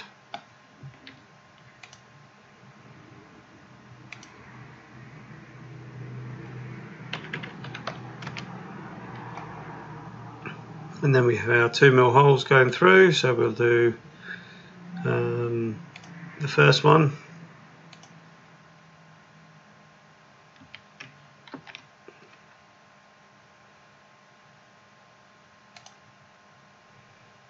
And this is a distance of 7 from the center.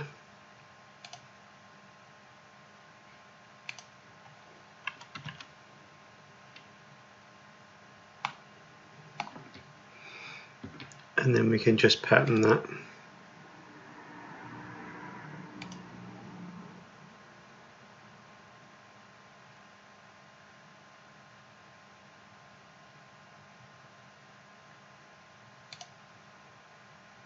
quantity of 4, so just right mouse click to finish, and we save this one.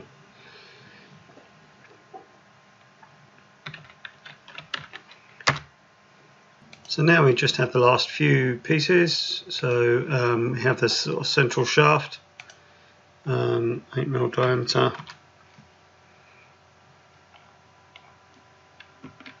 and 45 long.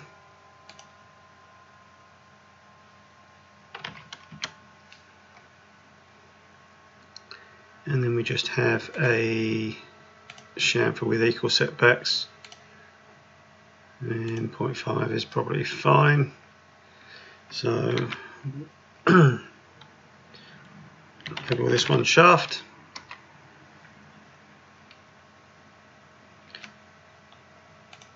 Then we also have an arm spacer which is similar, so we'll just do a save as.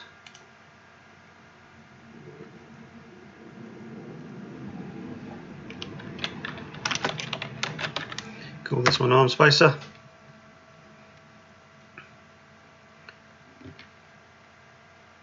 So for the diameter, that's going to be 6.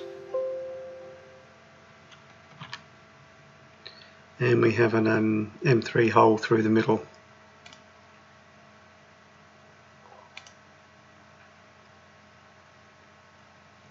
So we change this to threaded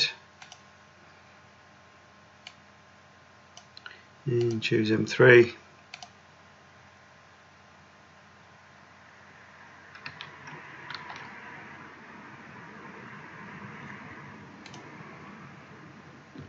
And one thing I always forget to do, and that's to change the length of the thread as well.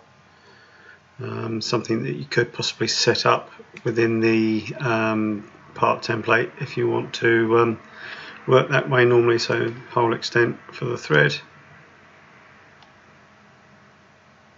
So Control S to save. And then we have a gripper plate as well.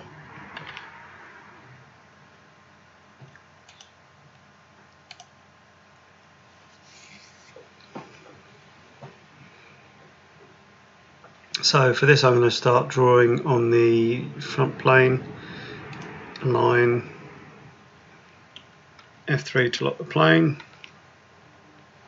Starting at the center, I'm going to hit the S key to make it symmetric, and this needs to be 55. Hit the A key to switch to an arc, and for this side it's going to be a 6mm rad,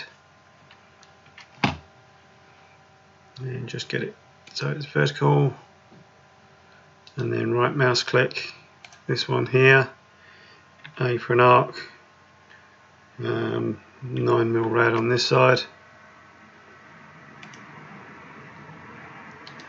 and then we'll have the 16mm circle at the top. So this is to the left of center, so I'll put that in there, add in some dimensions just to lock everything down.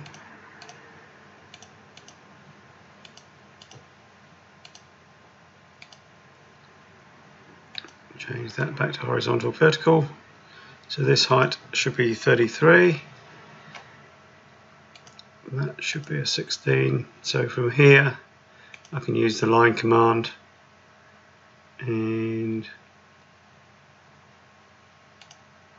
come down, hover over that one to pick up that point, and come out. Likewise on the other side.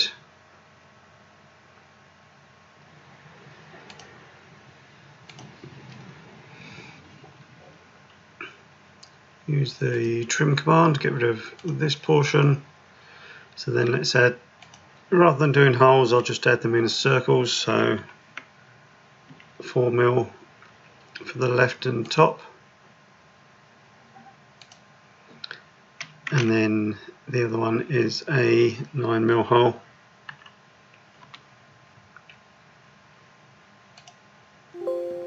So unlock the plane,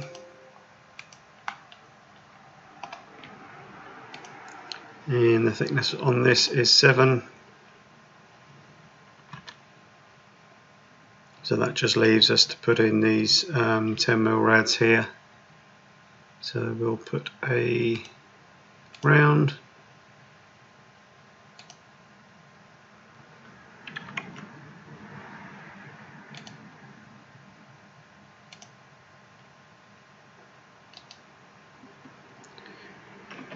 and Control S to save this.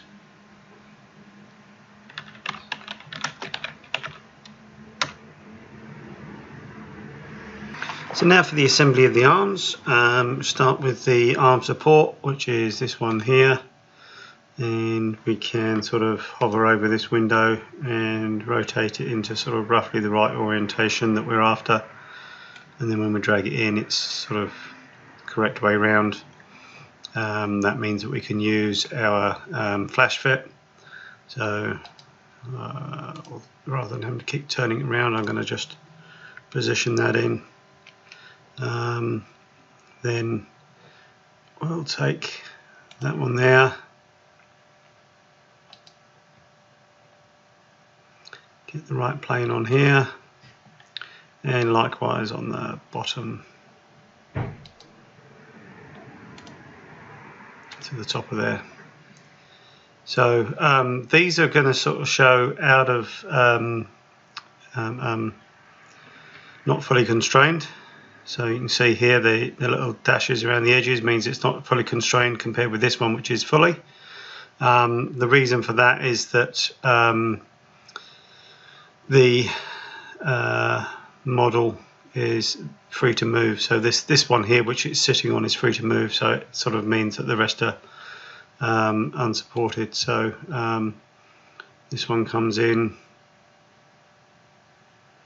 something like that.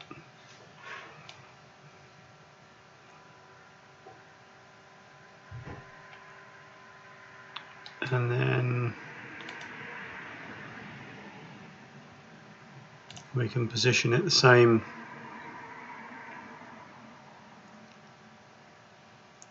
way. Order doesn't really matter.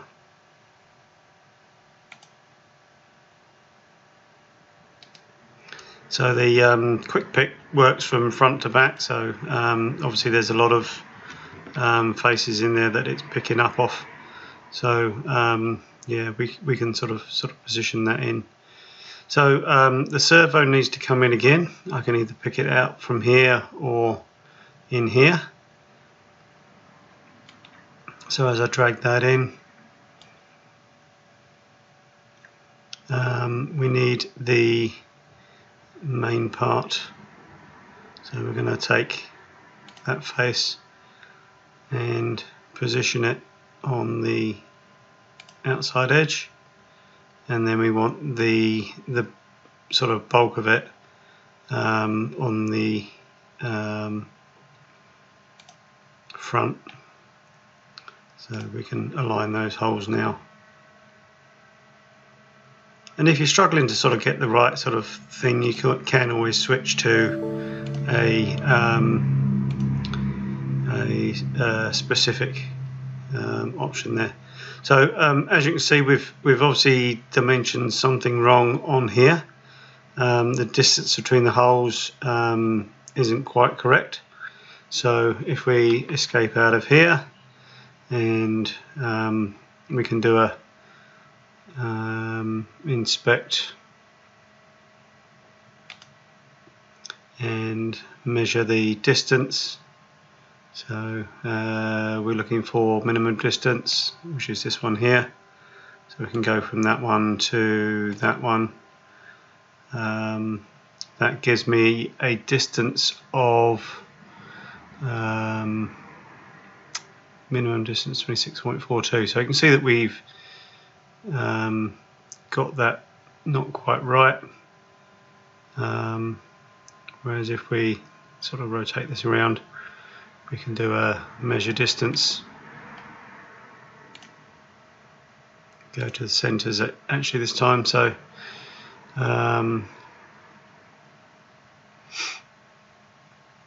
True distance is 28 on those holes, and on these ones let's right mouse click and start again.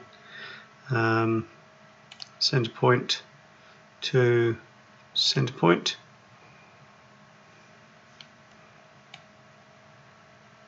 and as you see this is 28.42, so something has changed in here, so we're best to sort of double click on this part,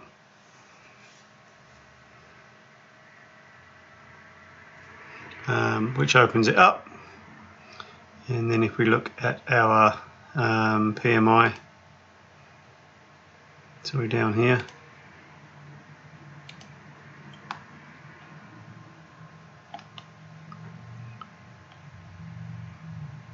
need a distance between those two, so we need to go to Smart Dimension, change to 2 points,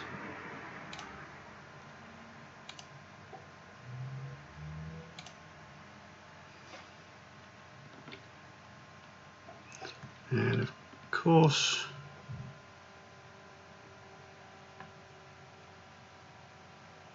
those holes were done in order, so we just need to switch across to there. So you can see that the sort of option there is out. So double clicking on there, we can just quickly change this, and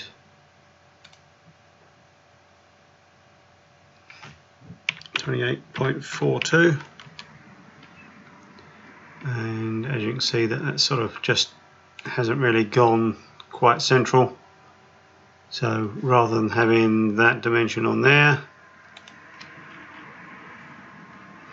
we'll need to come in and just add in that further dimension. So Smart Dimension,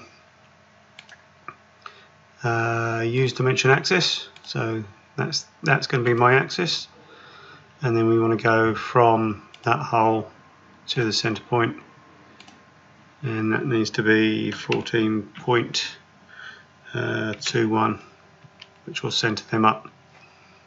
So we can close out of that and close back out of that part and return to the assembly. So now we should be able to pick up on here and edit definition, which means change our relationships, and dropping that round. That now fits in there as we would hope. So again, we can escape out, drag that back in again because we've got one on the other side. So let's just change that to a mate so that it doesn't do an alignment, and then we can change this to an axial align, and you'll see that all the square surfaces drop out when we sort of force it into looking for round edges, and that sort of finishes off that one there. So then we can come in here, and we need to do a spindle.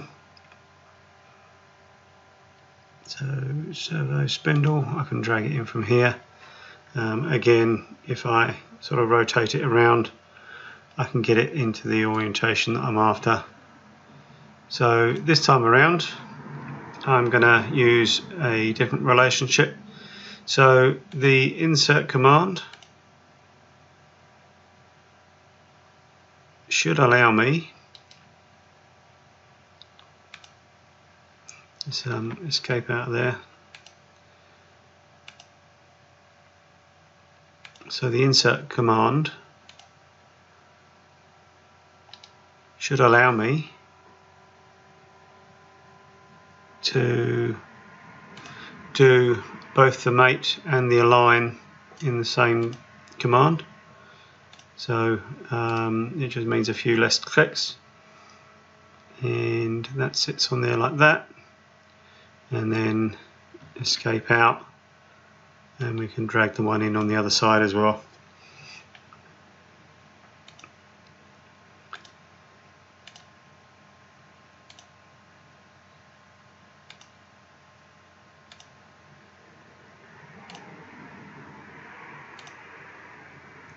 So there we have our 2 servos in there. If we want to sort of go with consistency, I can go across to the View tab and select all those items.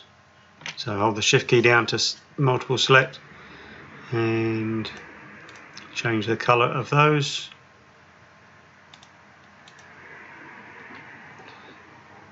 And then we have our spacer that sits over the top of that. So this one here,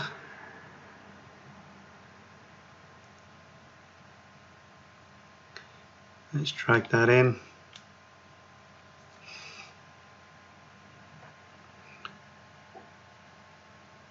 So I just use Flash Fit on here, and then I should be able to get those holes lined up as well. And then likewise on the other side.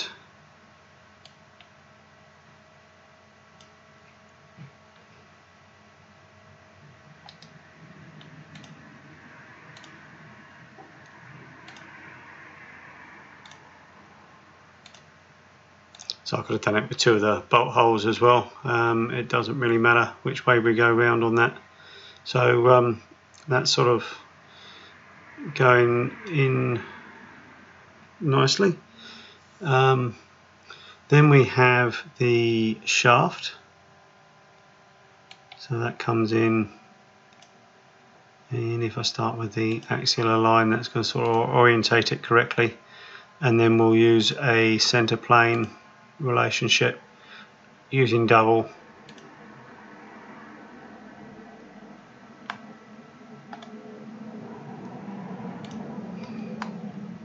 And then double on the second one as well. So that sort of slots that in there nicely, as you can see.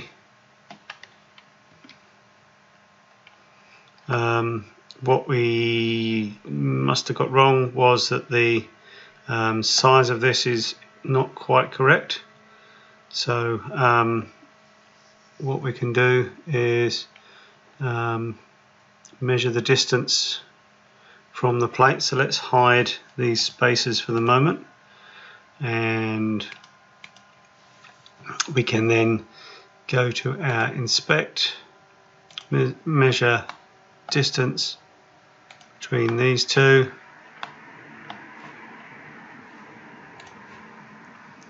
and that tells me we have a distance of 32. So the shaft shouldn't be that long. I think we had it about 45. So under the tools menu we can go to peer variables, and that shows me the variables of the parts in here.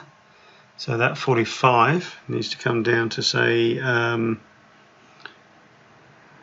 32.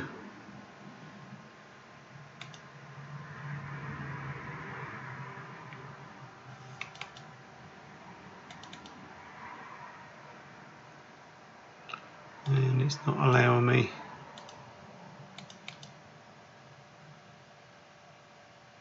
Okay, we're going to have to go in there because I don't think it was, you can only do that with a lock dimension. So if we double click on here, that takes me through to the part. I can hide the assembly with Control Q.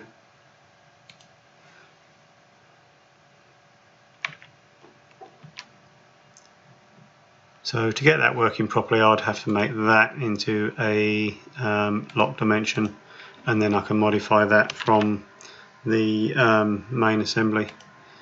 So dropping back in, I can show my spacers again, and that puts the shaft in for me. The next stage is to bring in the first arm. So that's this one here. It curves upwards, so That's going to be okay to bring it in that orientation.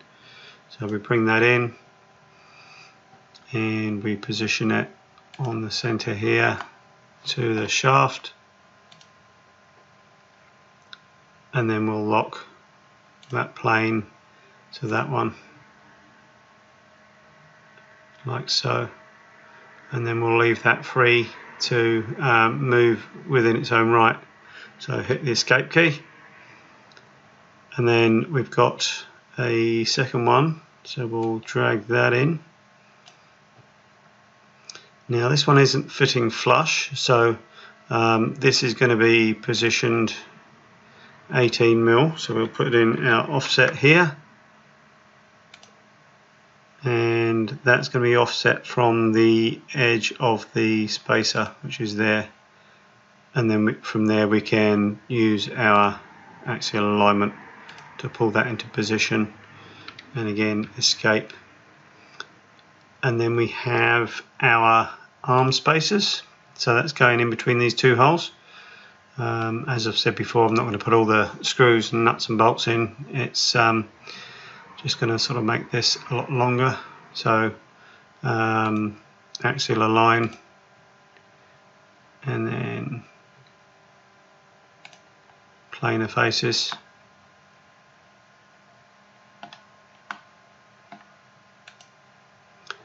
And again, this is too long, so escape out, double click on the part, and for some reason this one's 45 as well. I forgot to change that length, so this needs to be 15 long. And as you can see, it sort of centered it, and it sort of dropped off that face, but that's only because we're working in the part, and then when we come back to the assembly, that mate still stays active. So then we can drag that back in,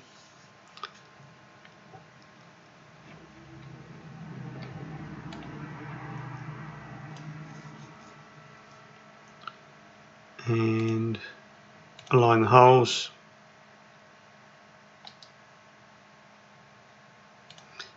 and grab the faces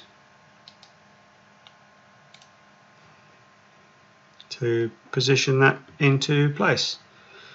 So you can sort of see the things sort of coming together a bit now. So now we want to put the slider arms in, which is this one here, and this needs to be this way around, this sort of orientation. So drag that in, and we'll start with a mate on the outside face to the inside face, and then we'll do an axial align on here. So that's all I'm going to do for this stage on that one. We also need to put one in on the other side as well. So just going to be the opposite of what we just did. Not sure about positioning, so I'll just have a specific relationship, and then we'll have the axial align again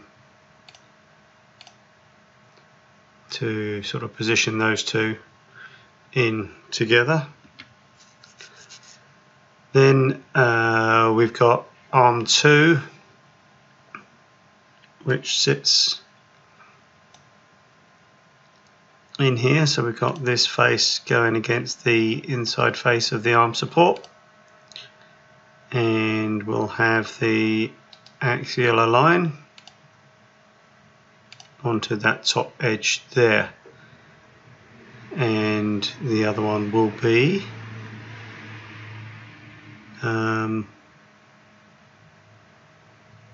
coming up to join a the pivot arm. So if we escape out of there for the moment and we go down to the pivot, drag that in, So we've got this here joining into that area there. Then you're going to have that one and that one, and positionally in the other direction we're going to have a center plane relationship between those two, and it's going to be sitting between these two faces here. So that one there and that one there. So that just drops that in the middle and connects those two up, as you can see. So that should give us a little bit of movement. Notice that this one's not in line, so we'll add in a relationship here. These need to line up together, so we can just place a axial line between the two here, and that will bring them in line with each other as well. So yeah, we can sort of see this coming together in some fashion. So we need to add in the other support up the back here and the grippers, and that should sort of then fully constrain it. Well, not fully constrain it, but constrain it in a way that we can work the mechanism. So now we need to connect up this back arm, which is arm 3. So if we drop in here, we need to sort of just rotate it around so it's sort of vaguely pointing sort of downwards to the right. And if I drag that in,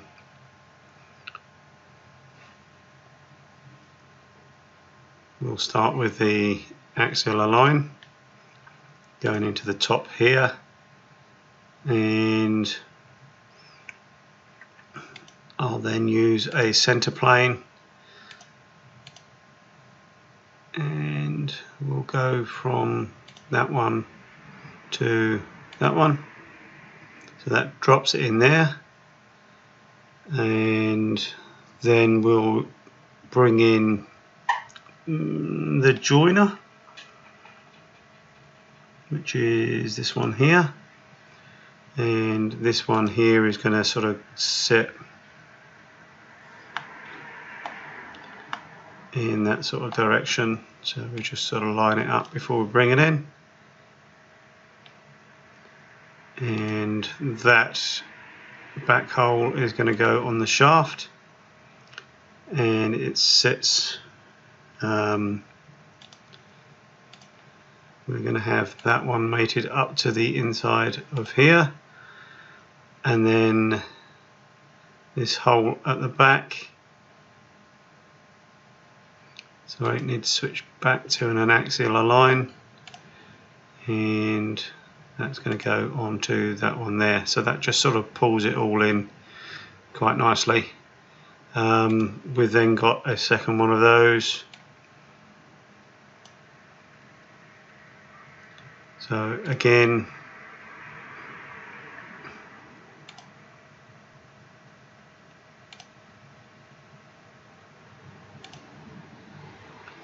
and align these holes up here. So we drop that one out using the escape key. So that pins that in. Then we have the same thing. We have arm 3, which is going to sit across the top here now. So that's just going to sit across the top. So we orientate it, bring it round, and we want to align the axis there into here, and then I'm going to force it into a mate on the inside of the pivot, like so.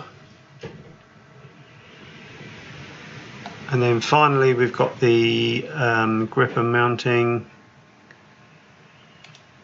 here, so that comes in, and there's a axial line on here, and then we mate that one there to that one, and then finally an axis align on these two, like so.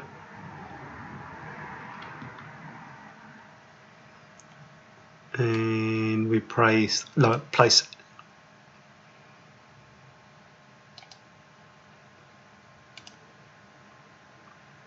actually I'm gonna make that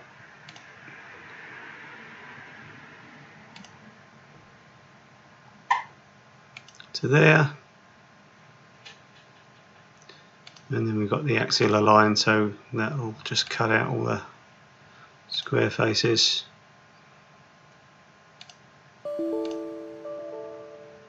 And that's not allowing me to line that up.